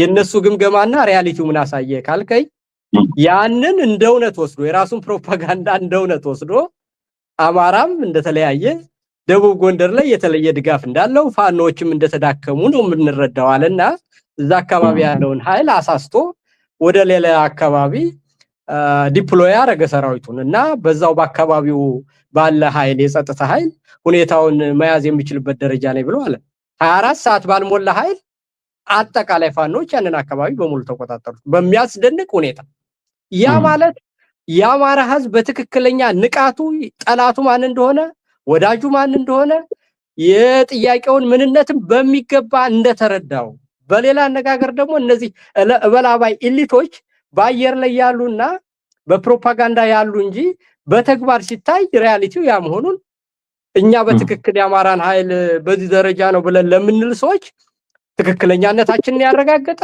እነሱን ደግሞ ግምገማቸው የራሳቸውን ፕሮፓጋንዳ የሚያምኑ ሰዎች ምን እንደሆኑ በተግባር እንዲያምኑና ያለ ንግግር በተግባር እንዲታይ ያደረገ ነገር ነው። ስለዚህ የአማራ ብሔራዊ ንቃት እና የአመለካከት አንድነት በትክክል የተፈጠረ መሆኑንና ከሚዲያ ፐርፎርማንስ ባለፈ ግን መሬት ላይ ያለው ነገር ይሄንን እንደሚያሳይ ትክክለኛ የሆነ ስጋት የነበሩት አመለካከቶች ሁሉ እየተቀረፉ እንደመጡ በግልጽ የሚያሳይ ነው። ስለዚህ የአብይ የመከፋፈል ፖለቲካ ትናንሽ ሴራዎች ሁሉ እየተደፈኑ እንደሆነና ያንን ለማለፍ የሚያስችል አማራዊም ንቃት አጠቃላይ የኢትዮጵያ የፖለቲካ ኃይሎችም ትልቅ ንቃት ላይ የደረሱበትና እንደውም የኢትዮጵያ ፖለቲካ አጠቃላይ ወደፊት በሚሄድበት ሁኔታ ውስጥ ቅድም እንዳልነው ለውጥ አይቀሬ ነው፣ ሂደቱ እየመጣ እንደሆነ ያሳያል። ግን ኢንክሉሲቭ የሆነ ነገር ለመፍጠር እንደሚቻልና ይሄንን ኤክስትራክቲቭ የሆነ እበላባይና ነጣቂ በዝባዥ መዋቅር ወደ ሰፊና ኢንክሉሲቭ የሆነ የፖለቲካና የኢኮኖሚ መዋቅር አድርገን ኢንስቲትዩሽናችን የሚመሰረቱበት ሁኔታ እውነተኛ ለውጥ የሚያደርግበትና ኢትዮጵያ ተንሳይ የሚመጣበት መሆኑ በግልጽ በሚያሳይ ሁኔታ መንገዱን የያዝነው መሆኑንና ይሄ የአብይ ስርዓት ግን የማሸነፊያ ዘዴዎች ሁሉ ማታለልና ማጭበርበር እንደነበረ እነዛ ደግሞ ተነቅተውበት በሚዲያ አካባቢ ያለው ትግል በዓለም አቀፍ ሚዲያ በጎረቤቶቻችን ኃይሎችም በአማራዊ ንቃትም ተሸንፎ በፍጥነት እየሄደ ያለበት ሁኔታ ነው ብዬ ነው የምረዳው። አንሞት መልካም። እስኪ እንትኑን እንየው። ለምሳሌ አንዳንዶችም ሲጠቅሱ እየተመለከትኩ ነው አገዛዙ ዙሪያ ያሉትና አብይ አህመድ በሱዳን ጉዳይም ጣልቃ የሚገባው በሶማሌ ጉዳይም ጣልቃ የሚገባው ከኤርትራ ጋርም ቅራኔ ውስጥ የገባው ለኢትዮጵያ ብሔራዊ ጥቅም ሲባል ነው ይላል። እውነት ይሄ አገዛዝ ስለ ኢትዮጵያ ብሔራዊ ጥቅምና አንዳንዴም እንደ አርበኛም ያደርገዋል። እንደምታውቀው የአርበኝነት ትርክቱም ቀላል አይደለምና እንዴት ነው የምትመለከተው? ይሄ አገዛዝና ብሔራዊ ጥቅም ይሄ አገዛዝና አርበኝነት ትውውቃላቸው ወይ? አይ እንደውም ምንድነው ብሔራዊ ጥቅምን ባልተገባ ሁኔታ ተርጉሞ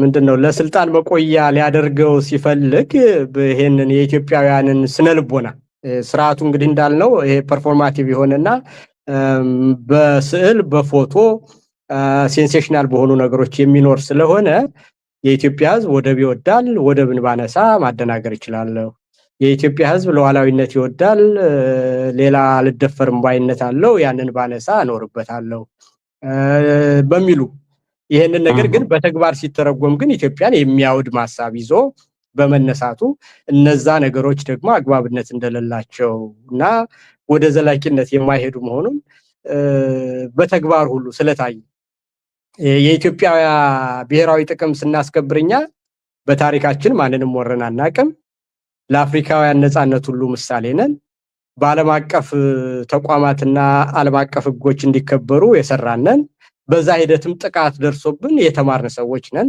የአፍሪካ ህብረትን የመሰረትን አገር ነን፣ እንዲሁም ደግሞ በዓለም ውስጥ ለሚደረግና ዓለም አቀፍ ህጎች እንዲከበሩ በተለያዩ በተባበሩት መንግስታት ውስጥ የዘመትን አገር ነን። በሌላው አካባቢ ደግሞ ጥንታዊ የሆነና የረጋ መንግስትና ስርዓት ያለን በመሆናችን ለአካባቢው ሁሉ ሰላምና መረጋጋት እንደ ምሰሶና ምህልቅ ሆነን ያገለግልን አገር ነን። እንግዲህ ስለዚህ የኢትዮጵያ ብሔራዊ ጥቅምና የኢትዮጵያም ትልቅነት የሚታወቀው በዚህ ደረጃ ነው እና ሶማሌ ሂዶ የሌላውን ሉዓላዊ ሀገርነት ሲያፈርስ ለኢትዮጵያም ሆነ ለአካባቢው እንዴት ብሎ ነው የብሔራዊ ጥቅም ደረጃ የሚሆነው ማለት ነው? የሱዳንን ሉዓላዊነትና አገራዊ የግዛትና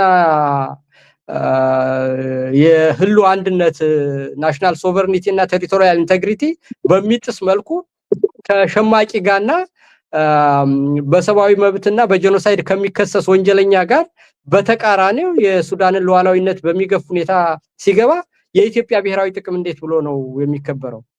ምንም ከሱዳንም ሆነ ከግብጽ ጋር እኮ በአባይ አጠቃቀም ላይ ልዩነቶች እያሉን በተግባብተን የኖርንባቸው ሁኔታዎች አሉ። ጥቅማችንን አስከብረን የቀጠናውን ኃይሎች ሁሉ አሰባስበን ኢትዮጵያ የምታደርገው በአባይ ላይ የምታደርገው የኃይል ምንጭ ግንባታ ሁሉ ማንንም እንደማይጎዳ ለዓለምም ለቀጠናው ግብጽንም ጨምሮ አሳምነን እየሰራን የነበረበት ሁኔታ ነው ያለው።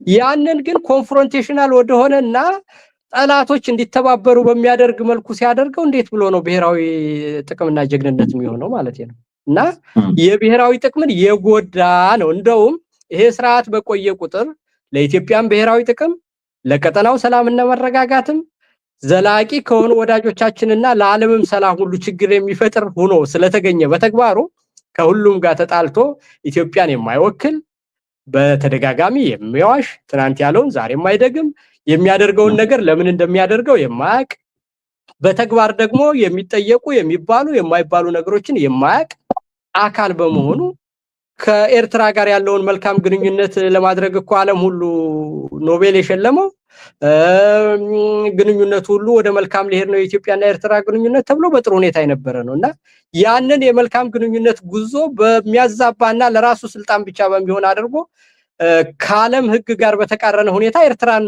ወራለሁ ብሎ ሲመጣ እንዴት ብሎ ነው ለኢትዮጵያ ዘላቂ ጥቅም የሚያመጣው ማለት ነው?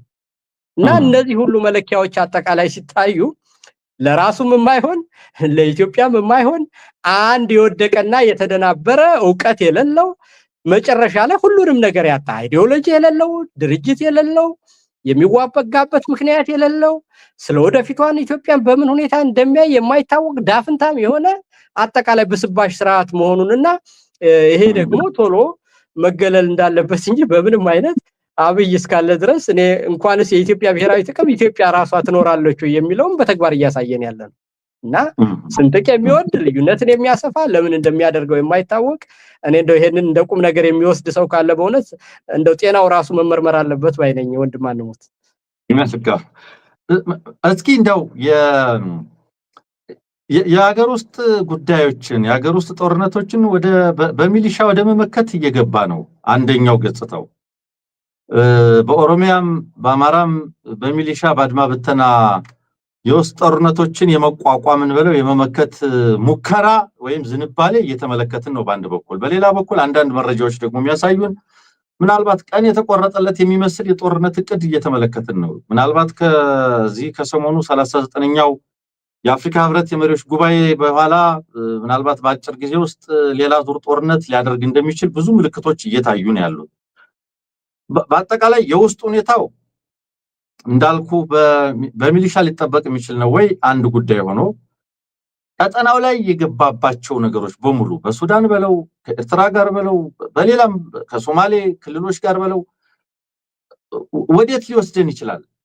እነዚህ ሁኔታዎች ምንድነው? በተለይ እንደ ሀገር ይሄ አገዛዝ እያራመዳቸው ያሉ ፖሊሶች እስካሁን እያመጡብን ያሉ ተጽዕኖዎች ግልጽ ናቸው። ግን በቀጣይ ምን ሊያመጡ ይችላሉ? ወደ ጦርነት አሁን ምናልባት በቀጣይ 2 ሳምንታት ውስጥ ቢገባ ለኢትዮጵያ ምን ማለት ነው? መንገድ ላይ ነው ያለነው እኮ ኦሬዲ ይገባልም መግባቱም አይቀርም አንሙት። እነዚህ ነገሮች ደግሞ ዛሬ የተያዙ አዲስ አስተሳሰቦች አይደሉም፣ የነገሮች እድገት ናቸው እና የአመለካከት ሽግሽጎች ናቸው። በሂደት ውስጥ 4 ኪሎ ያለው መንግስት ለኢትዮጵያም ሆነ ለቀጠናው የማይበጅ መሆኑን በስራዎቹና በግብሮቹ በሂደት እየተጋለጡ ሄዱበት፣ ዓለምም የተረዳበት፣ ጎረቤቶችም የተረዱበት፣ የኢትዮጵያ ኃይሎችም የተረዱበት፣ ራሱ ድርጅቱም ቢሆን በአመለካከት ደረጃ ችግር ውስጥ ገብቶ እርስ በራሱ እየተባላና እየተጠራጠረ ኢንፋይት ውስጥ ያለበት ሁኔታ ነው ያለው እና ይሄ ሰርቫይቫል ሙድ ውስጥ ስለሆነ ይሄንን ነገር ፓኒክ በሆነ ሁኔታ ጦርነት ኦልሞስት ሞቢላይዜሽኑ ተጀምሯል። የተለያዩ ኃይል አስተላለፎች ሁሉ ራሳቸውን ግልጽ አድርገው ጀምረዋል እና የቃላት ጦርነቱ ሁሉ ተጀምሯል። የትግራይ ኃይሎችን በግለሰብ ደረጃ ያሉ ሰዎችን ሁሉ የባንክ አካውንት መዝጋቱን ትናንትና በሚዲያ ሰምቻለሁ። እነዚህ ነገሮች ሁሉ ደግሞ በአፍሪካ ህብረት ስብሰባ ቀን ሲደረጉ የነገሩ ውጥረቱ ምን ያህል እስከሌሽኑ እንዴት እያደገ እንደሆነ በግልጽ የሚያሳይ ነገር ነውና የቱ ጋር የመጨረሻዋ ጥይት ትተኮስና ነገሮቹ የበለጠ ያድጋል ነው እንጂ ዌቭ እየሰፋና የኢትዮጵያ ጦርነት ቀደም እንዳልነው በሴሴሽን ኦፍ ሆስቲሊቲ ተይዞ የነበረው የትግራዩ ነገር ደርበብ ብሎ የነበረው እንደገና መልሶ እየመጣ ያ ግን ሲመጣ ደግሞ የኃይል አሰላለፍ ለውጥ ተደርጎ የአማራ ኃይሎች የትግራይ ኃይሎች የኤርትራ ኃይሎች የኦሮሚያ ኃይሎች ጎረቤቶቹ ሁሉ ዝጋልኝ መሬት ሰጣለው ብሎ የነበረው ሱዳን ሁሉ እንዲሁም ሶማሌ አጠቃላይ ያኔ በጦርነቱ ጊዜ ከማዕከላዊ መንግስት ጋር ነበሩ የሚባሉት ሁሉ አሁን ኦል አጌንስት ዋን ኦልሞስት በሚባል ሁኔታ ዓለምንም ጨምሮ ቀጠናውንም ጨምሮ የኢትዮጵያ ኃይሎችንም ሆኖ ኦል አጌንስት ነው የተጀመረ ሂደት አለ we are in the midst of እንትነን በዛ ሂደት ውስጥ ማዕበሉ መሃል ላይ ነው ያለነው ይሄ ሂደት ደግሞ ወደዚህ ሄዳል ስለዚህ ይቆማል ከተባለ ሊቆም የሚችለው እንግዲህ አብይ ምን አርጎ የአማራ ጥያቄ ፈቶ የትግራይ ጥያቄ ፈቶ ከቀጠናው ጋር ያሉትን ነገሮች ሁሉ በአለም ተዳይንቶና መልክ ይዞ ይሄን ለማድረግ እኮ በራሱ የድርጅትም የፖለቲካም የግለሰብም ቁመና ይጠይቃል አይደል እንዴ ያንሙት እውነት አይደለም እንነጋገረው አሁን ግምገማ ይሄንን ነገር ለማድረግ አብይና ስርዓቱ የፖለቲካ ብቃቱም ብስለቱም ፍላጎቱም አለው ብለህ ታምናለህ አሁን የተገባው ውጥረት ሁሉ ሊያረግ በሚችል ሁኔታ ይሄ ደረጃ አብጦ እዚህ ደረጃ ደርሶ ለማታለል ምናልባት ወደ ውጭ ጦርነት ሳደርግ ፋኖ ሺቢላይ ብሎ የሆነች ድርድር አድርጎ ለመከፋፈል ያችኑ ቀስጧል ሊሞክር ይችላል ግን ያ ፈረንጆቹ የሚሉት ነገር አለ ወፏ በራለች ነው የሚባለው አይደለም ያ የጠነዛና ጊዜ ያለፈበት አጀንዳ ሆኗል ማንንም ልብና አምሮ መያዝ አይችልም አብይም በባህሪው አታላይነቱ ታውቋል የቅራኔ ደረጃውምና የለውጥ ሐሳቡ ከዛ አልፎ ሄዷል ያንን በሚመጥን ሁኔታ ደግሞ ችግርን ያበርዳልና ይሄንን ክራይስ ማኔጅ አድርጎት አብይ ከዚህ ይወጣል ማለት እንግዲህ አብይ 8 አመት የምናቀውን ሰው ዛሬ ላይ ተነስቶ ሌላ ሰው ይሆናል ብሎ ወደ ማሰብ ነው ስለዚህ ይሄ የለውጥ ጋት ወደፊት ይሄዳል ሂደቱም ቀጥሏል ያስተሳሰብና የመንገድ አንድነቱም አለ የት ጋር መቼና በምን ሰዓት የሚለው ካልሆነ በስተቀር we are marching toward that አንሙት መልካም አንድ ሶስት ጥያቄዎች ይቀሩኛል ቀድም ጠቅሰዋል ኦል አጌንስት ዋን ሁሉም ከአንዱ ጋር ወይም አብይ ከኢትዮጵያውያን ጋር ሀገራት ጋር ብለን ልንለው የምንችለው ነው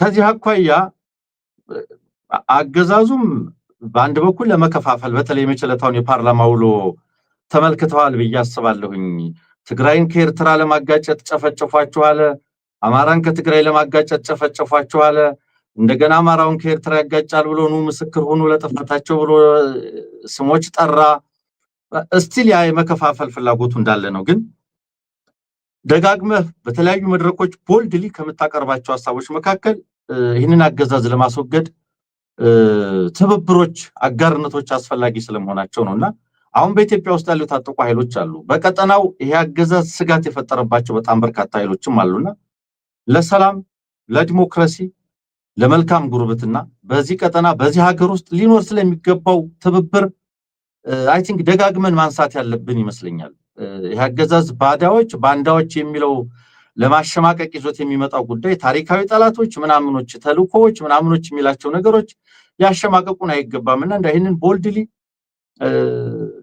የሚታፈርበት በማይሆንበት ደረጃ በደንብ ሰው ሊገነዘበው የሚገባ ጉዳይ ስለሆነ ይሄንን ናሬቲቭ መመከትም ስለሚገባ ነውና በተለይ በኢትዮጵያ ያሉ ብሔራዊ ትግል የሚያደርጉ ኃይሎች በቀጠናውም ያሉ ኃይሎች ይሄንን አገዛዝ ለመመከት ሊኖራቸው በሚገባው ትብብርና አጋርነት ላይ የተወሰኑ ሐሳቦች አጋራን እስኪ እዚህ ላይ ብጅት ያለው ካለ በሚል ነው አንሙት እንግዲህ ስርዓቱን አጠቃላይ ጥሩ ጥያቄ ነው ያመጣው 8 አመት አውቀነዋልና እንግዲህ ደግሞ አንድን ጦርነት ለማሸነፍ እንደሚባለው ራስንም ማወቅ ሌላውንም ማወቅ ለአሸናፊነት ዋናው መሰረት ነው ብለን እናምናለን ራሳችን የሄድንበትንና ያሳየነውን ያስተሳሰብ ሽግሽግ ሁሉ የምናውቀው ሆኖ እንደው ፈልገን እንደው የግድ ሆኖብንም እንኳን የአብይን አስተዳደር አይዲዮሎጂካል ቅርጽ እንስጠው ካል ምንድነው ካል እንደምንም ብለን ለዚህ ለውይይት እንዲመቸን ብለን ማለት ነው ኮንቴክስቹዋላይዝ ብናረጋው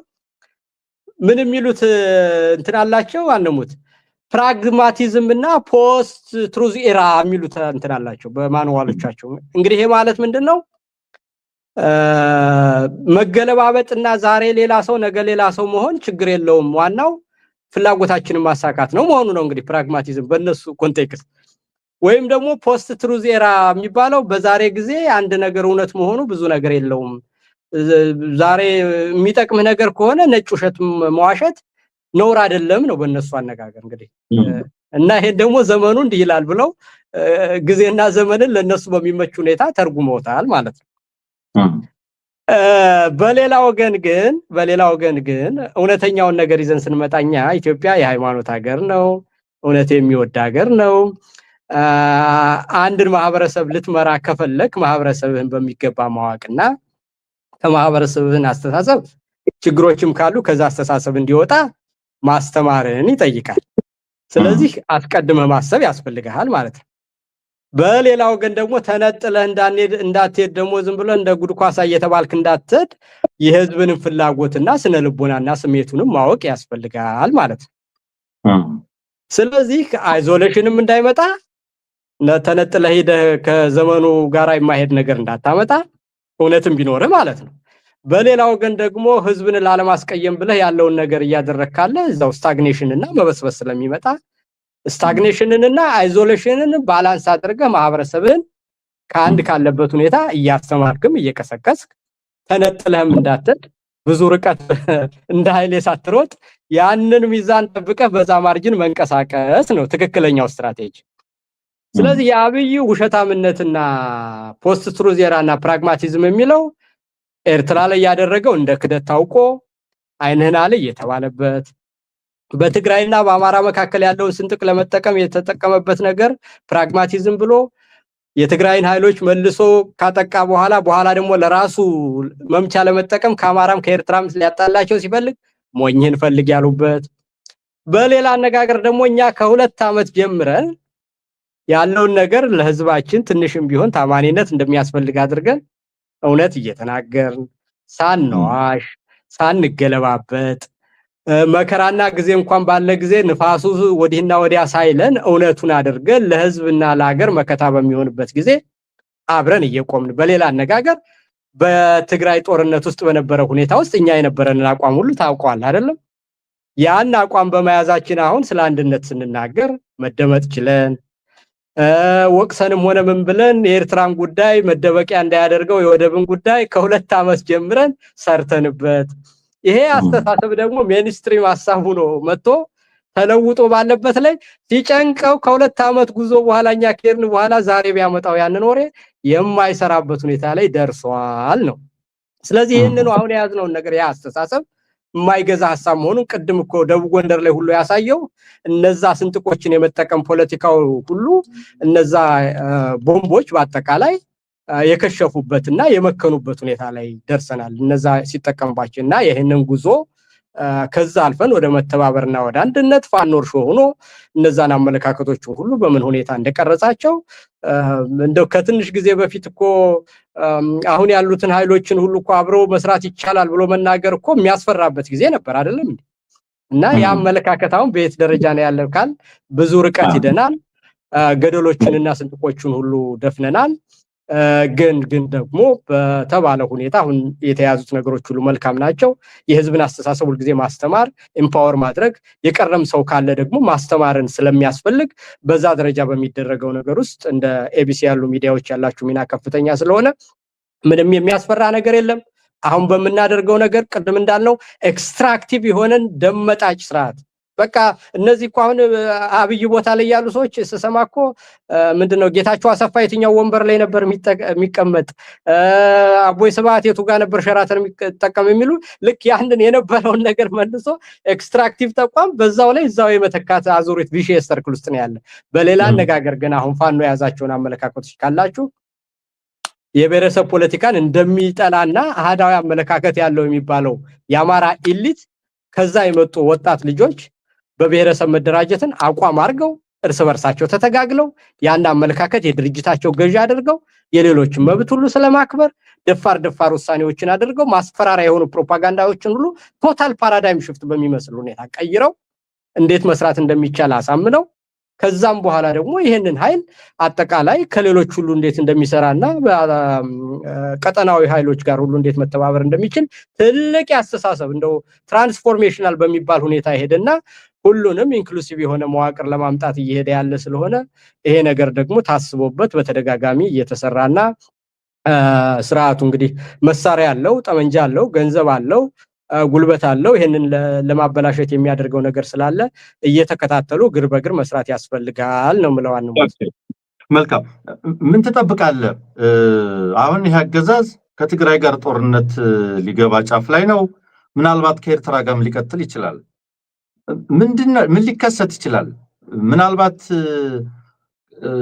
ከዚህ ተነስቶ ሊፈጥር የሚፈልገው የአገራዊ ስሜት ቅስቀሳ፣ ብሔራዊ ጥቅም ዋቴቨር አጀንዳ ሊኖር እንደው እንጃ። ግን ምን ሊፈጠር ይችላል? አማራውስ ምንድነው በዚህ ውስጥ ሊጠነቀቅና በትኩረት ሊገነዘባቸው የሚገባው ነገር? ወደ ጦርነት ቢገባ ምንድነው የሚመጣው? ወደ ጦርነት ተገብቷል እንዳልኩ ነው ቅድም። አሁንም በዛ ሂደትም ደግሞ ሊነሱ የሚችሉ አስተሳሰቦች ሁሉ እግር በእግር 2 ዓመት ሙሉ ደፍነናቸዋል። ዛሬ አዲስ ነገር አይፈጠርም። ፓርላማ ላይ እኮ ሞከረው እኮ የሚፈልገውን ዝንባሌውን አየ ነው እኮ አይደለም የሚፈልገው ወደ ማመጣው ለህዝብ ነው ብሎ ለማደናገር እና የኤርትራ መንግስት በትግራይ ውስጥ ትልቅ በደል እንደፈጸመ አድርጎ አሳየው። የወደቡ ጉዳይም እንደ ጎላን ተራራ አድርጎ የኢትዮጵያ ናሽናል ኢንተረስት እንደሆነ ለማሳየት ሞከረ። በውስጥ ያለውን ስንጥቅ ለመጠቀምም ፋኖችን እጅ ሰጡ። እንደዚህ እያለ እጅ መስጠትንና ይቅርታን ብቻ እንደሚቀበል አድርጎ አዋራ። እንዲሁም ደግሞ የትግራይ ኃይሎች አማራን እንደ አወደሙት አድርጎ ሁሉ ለጦርነቱ ሊፈጥራቸው የሚፈልጋቸው ናሬቲቮች እንደዚህ እንደሆኑ በግልጽ አሳይቶናል። ስለዚህ ያንን ደግሞ ካውንተር ተደርጎ በእያንዳንዱ ሚዲያ አቶ ገዱን ወጥቶ የተናገረውን ጨምሮ ሁሉም አይነት ኃይል አጌንስት አብይ እንደሆነና ቅድም እንዳልኩ አብይ የኢትዮጵያን ህዝብ ስለማያውቀው ኢትዮጵያ ህዝብ ሃይማኖተኛ ህዝብ ነው። እሱ እኮ በመዋሸቱ የተጠቀመው እኮ መንግስት በዚህ ደረጃ አይዋሽም በሚለው የኢትዮጵያ ህዝብ መንግስታዊ ህዝብ በመሆኑና መንግስትን በማመኑ የመጣ ነው። በኋላ ላይ ግን ነጭ ውሸታም መሆኑን ሲያቀው ከዚህ በኋላ አብይ እውነት ቢናገር እንኳን እንደ ቀጣፊ ሰውዬ ዛሬ እውነት የተናገረ አንድ ነገር ሊያታልል ነው የሚለው እንጂ ሊታመን የማይችልበት ደረጃ ላይ ደርሷል። ሊመጡ የሚችሉ ነገሮች ሁሉ አስቀድሞ ታስቦባቸው ተሰርተው ከሽፏል። ወደፊትም ቢሆን ይሄን ናሬቲቭ ተከትሎ መሄድ ነው። ግን እንደ መገለጫ እንዴት ታየዋለህ ካልከኝ ኦቨር ኤክስቴንሽን ነው። አሁን እኛ እየታገልነው እያሯሯጥ ነው ገደል ሊገባ ስለሆነ ይሄንን ፍጻሜውን መፈጸም ነው። እነዛ ነገሮች እንዳይመጡ ግን አስቀድመው ከኤርትራ ጋር ያለንን ሁኔታ በመልኩ እንደምናይ ግልጽ አድርገናል፣ ዲፋይን አድርገናል። ፋኖም ተናግሯል። እኛም ደግሞ ይሄ ይቀርብናል ማንል ሰዎች አስቀድመን እየወጣን በሚገባ እንዴት መታየት እንዳለባቸው በንቃት የአብይን ደደብነት የምታውቀው ዛሬ ይሄንን ሊያደርግ እንደሚችል አውቀን እኛ ከ2 ዓመት በፊት ብድግ ብለን ተነስተን የኤርትራ መንግስት ጠላት ተደርጎ መታየት የለበትም ብለን ስንናገር ምንም ያንን ነገር መናገር አስፈላጊ ነው ተብሎ በማይታመን በሚመስል ሁኔታ ነበር። ያ ግን አስተሳሰብ በጊዜ ሂደት 2 ዓመት ሙሉ ተሰርቶበት አብይ አሁን 30 ጊዜ ቢጮህ ያንን የሚሰማና የሚበቅልበት መሬት በሌለ ደረጃ ተሰርቷል። ይሄ ደግሞ እንደተባለው አብይ ደካማ መሆኑንና በዚህ በኩል ያለው ኃይል አስቦ የሚሰራ መሆኑንና ነገን የሚያይ እንደሆነ መሪነት ደግሞ አስቀድሞ ማሰብንና አስቀድሞ ማየትንም የሚጠይቅ መሆኑን ግልጽ በሆነ ራዕይ ደግሞ የፖለቲካ አቋም መውሰድን ያ ሲባል ደግሞ ናሽናል ኢንተረስታችንን ብሔራዊ ጥቅማችንን የህልውና ትግላችንን በሚያጠናክር ለሁላችንም በሚያሸንፍ መልኩ በሚገባ አርቲኩሌት እንደተደረጉና ያንን ሚዲያውም ህዝቡም እንደያዛቸው እናውቃለን። ያንን ግን አስፍቶ መያዝ ያስፈልጋል። ግን የአብይ ስርዓት አጠቃላይ ምንድነው ካልከኝ የውስጥ ቅራኔውን በዝቶበታል፣ ድርጅቱም ተከፋፍሎበታል። ኦቨር ኤክስቴንሽን ላይ ሆኖ ግባ ከመሬቱ ሊጠናቀቅ ያ እውነተኛ ፋይዳቸውን ሳያቅ ለፐርፎርማንስ እና ለሚዲያ ያደረጋቸው ነገሮች ሁሉ ሲሪየስ ኮንሲኩዌንስ አምጥተውበት እነዛ ነገሮች መጨረሻ ላይ ግባተ መሬቱን ሊያፋጥኑት ወደ ውጤት እየተጠናቀቁ ያለበት ሁኔታ እዛ ደረጃ ላይ ነው የምንገኝ። መልካም ምን ይታያል? ቢሆኖችን ማስቀመጥ ትችላለህ? ከዚህ በኋላ ምን አይነት ሴናሪዮ ሊፈጠር ይችላል? አብይ አህመድ በውስጥም ቅድም እንዳልነው ነው፣ በውጭ በቀጠናውም እንደምናየው ነው። በውስጥ ስንል ደግሞ ራሱ በጣም እንዳልከው ኦቨርስትረች የሆነው ሰራዊት ውስጣዊ አንድነት ያጣውና በጣም በደካሞች የተሞላው ፓርቲ አለ እና በእንደዚህ አይነት ሁኔታዎች ውስጥ አገዛዙ ምርጫ አድርጌ ብሔራዊ ናሽናል ዲያሎግ አድርጌ ስልጣን አራዝሜ እቀጥላለሁ የሚል ሴናሪዮ አስቀምጧል። በውጊያ አሸንፌ ነገሌን ደፍጥጬ ነገሌን እንትን ብዬ ሻምፒዮን ሆኜ እወጣለሁ ብሎ እየሰራ ግን አጠቃላይ ሁኔታዎች ወዴት የሚወስዱን ይመስላል? ምን ሴናሪዮች ናቸው የሚታዩ? ምን ቢሆኖች ናቸው የሚታዩ? በአንተ በኩል የሞጫ ጥያቄ ላድርገው ይሄንን። እኔ እንደው ብዙ ጊዜ በተደጋጋሚኛ አንድ አይነት ኮመን ሚስቴክ ስለምንሳሳት ያ ነገር እንዳይሆን ሊመጡ የሚችል ስጋት ብዬ ሌላውን እንደው ዝም ብሎ ይሄ የማይሆነውን እና በጣም ፋርፌች ሊሆኑ ሴናሪዎችን እንተዋቸውና አሁን አብይ 8 ዓመት ሙሉ በሄድንበት ሁኔታ ስናየው ዳውን ዘ ላይን ስቴጅ ኦፍ ዲስኢንቴግሬሽን ሆኖ በየጊዜው እየተሸመቀቀ መሄዱ ምንም ይሄንን ሁኔታ ሪቨርስ አድርጎ ሌላ ነገር ሊመጣ የሚችለው ነገር ታምራዊ መሆን አለበት። የትግራይ ኃይሎች የበለጠ እየታጠቁ የበለጠ እያደጉ የአማራ ኃይሎች የበለጠ አንድ እየሆኑ እየተደራጁ እያደጉ ከሌሎች ኃይሎች ጋር እንዴት እንደሚሰሩ ያ በሂደት እያደገ መምጣቱን ነው የሚያሳየው። በሌላው ግን ደግሞ በመንግስት ውስጥ ያለው ኢንፋይት እያደገ መምጣቱን እንጂ ስለዚህ አብይ ምርጫ አድርጎ ሌሎችን አሸንፎ ይኖራል የሚለው ክሎዝ ቱ ዜሮ የመሆን እድሉ ማለት ነው። በሌላ አነጋገር ግን የአብይ ስርዓት የመፍረስ ሁኔታ መፈንቅለ መንግስት ሊመጣ ይችል ይሆናል ወይ? ስርዓቱ በራሱ ጊዜ ቀልጦ ሊጠፋ ይችል ወይ? አብይ ተሰዶ ይሄድ ወይ? ሲያሸንፉስ ምን ይሆናል የሚሉት ነገሮች ወደ እርስ በርስ ጦርነት ያመራ ይሆን ወይ የሚሉ ነገሮች ሊመጡ ይችላሉ ማለት ነው። ከነዚህ ውስጥ የበለጠ የሚሆነው የሚመስለኝ እኔ ህወሓትም በመንግስትነት ውስጥ የኖረና ለውጥን በማስተናገድ ረገድ የሚያውቅ ነው። የአማራ ኃይልም አመለካከት ብዥታውን አጥርቶ የወደፊቷ ኢትዮጵያ እንዴት መታየት እንዳለባት በሚገባ አውቆ መደራጀትና መንቃት ኃይሉን የበለጠ እያሰባሰበ ወደፊት በሚደረገው ሂደት ውስጥ የኃይል ሚዛንና ፖለቲካ የሚወሰነው ባለ ጉልበት ወታደራዊና ሚሊታሪ ኃይል ስለሆነ ያንን እያሳደገ መሄድ እንዳለበት ዝም ብሎ ነገሮች ሁሉ በቀናነት ያልቃሉ የሚለው ነገር ምን ያህል እንዳስጠቃው ስለሚያውቅ ራሱን እያደራጀ መሄድ እንዳለበት ይሰማኛል። ስለዚህ የሚመጡት ነገሮች በእነዚህ ኃይሎች ግብግብ ይሄ የበለጠ እኔ አሸንፌያለሁ በሚል ኪብረስ የሆነ ወደ ትምክት የሚጠጋ አመለካከት የኃይሎች ግጭት እንዳይፈጠር ውስጥ ያሉት ኃይሎች ሁሉ በብሔር ቅኝት ያለ አመለካከት ስለሆነ አሁን ሳቦታጅ መጀመሩ አይቀርም። ወደ የራሳቸው ኮንስቲትዩንሲ ግራቪቴትድ ማድረጋቸው አይቀርም። የኦሮሞ ኢሊቶችም በዚህ ሂደት ውስጥ የበለጠ የኦሮሞ አካባቢው ኃይል ጠንከር ብሎ እንደሚመጣ የአብይ ነገር ምንም ሜጃው እንደሌለው ስለሚታወቅ ማለት ነው። በአማራዎችም በኩል እንደዛው እንደሚሆን በትግራይ ኃይሎችም በደህንነቱ በምን ባላቸው ልምድ የበለጠ የአብይን ጉልበት አሳስተነዋል፣ ከዚህ በኋላ የመንግስትነት ልምድ ያለን እኛ ነን፣ እኛ የበለጠ እናግ የሚል እንዳይሆንና የነዚህ ኃይሎች ግብግብ እንዳይፈጠር ግን እንዲህ ያለው ነገር የት አዙሪት ውስጥ እንደጣለን ማወቅ አለብን ማለት ነው። ስለዚህ አሁን እነዚህ ኃይሎች እንደ ትምህርት የምሰጠው ነገር አሁን በሚሆነው ሁኔታ ውስጥ በትግስት በኩልነት የሁሉንም ጥያቄ ግምት ውስጥ በማስገባት እንጂ አንድ አሸናፊ ቡድን ያሸናፊ ቅድም በፋኖች መግለጫ ላይ እንደተባለው የአሸናፊዎች መንግስት መመስረት ያው ኤክስትራክቲቭ የሆነውና ናሮ ፖለቲካልና ኢኮኖሚክ ኢሊት መፍጠር አዙሪት አውድም እንደሆነ አውቀን የሚፈጠረው ነገር ኢንክሉሲቭ እንዲሆን በሚገኘው ድል የመኩራራት እኔ በለጠ አሸነፍኩ እኔ በለጠ ኢትዮጵያ እንድታሸንፍ ካስፈለገ እነዚህ የሚመጡ ኃይሎች ራሳቸውን ከራያቸው ጋር መሆን እንጂ በአንድ የጦር ሜዳ ውስጥ የተለየ አሸናፊ በመሆን ወይም የተለየ ለራስ የተገናነ ስሜት መስጠትና በድል መስከር እንዳይመጣ ይሄ ሊመጣ የሚችልም ስጋት ስለሆነ ይሄንን ደግሞ አስቀድሞ አውቆ ዋናው ነገር ነገራይን ማየት እንጂ በሚዲያ ጀግንነት በመሳል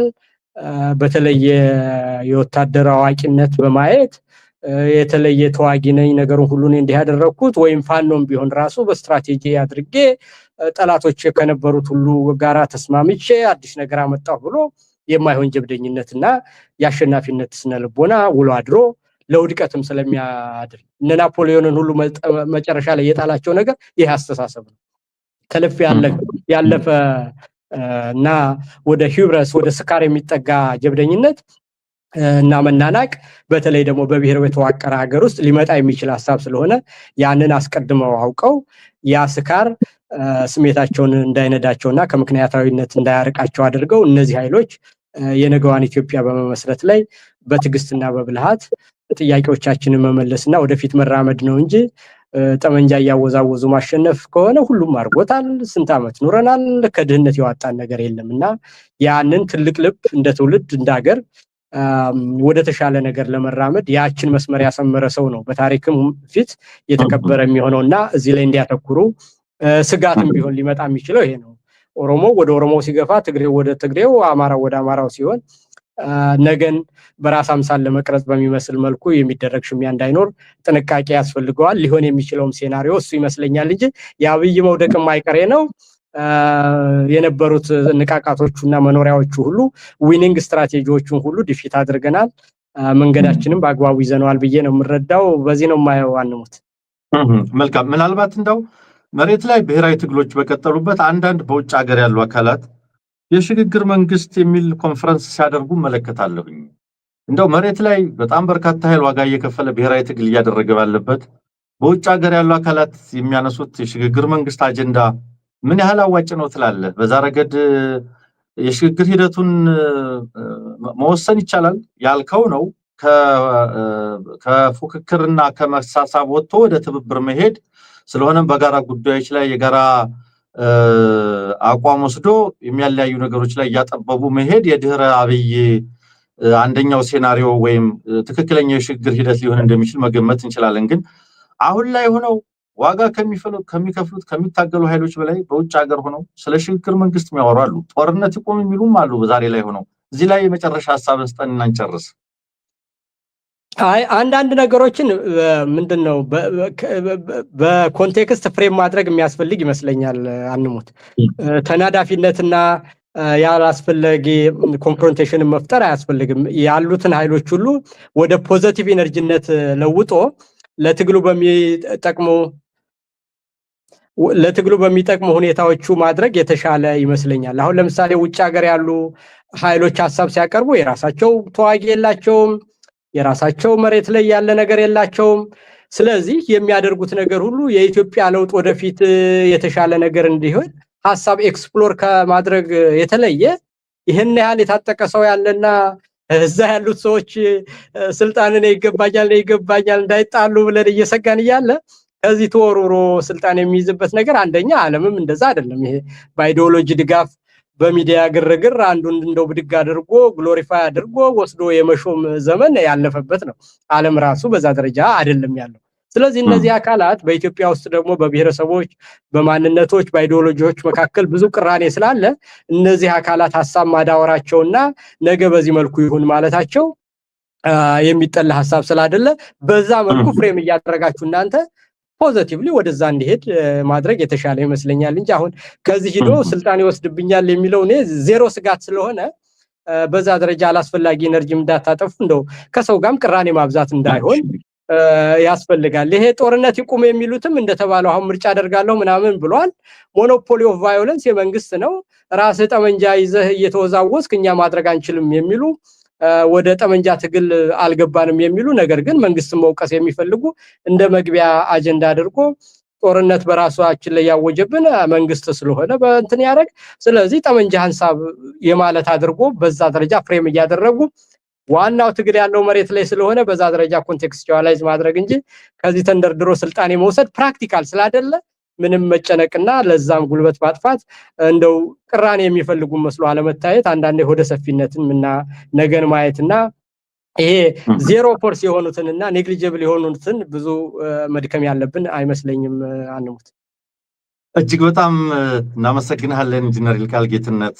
እንግዲህ የተወሰነ የኔትወርክ መቆራረጥ ቢረብሸንም ባልደረባችን ትንግርቱ ቢወጣም ስለሰጠህን በጣም ሰፊ ማብራሪያዎች እጅግ በጣም ነው የምናመሰግንህ። ተስፋ አደርጋለሁ ከዚህ በኋላም በብዙ ጉዳዮች ላይ እየተገናኘን እንደዚሁ ቆይታ እናደርጋለን፣ ውይይት እናደርጋለን ብዬ አስባለሁ፣ ተስፋ አደርጋለሁ። ስለነበረን ቆይታ ግን እጅግ በጣም አመሰግናለሁ።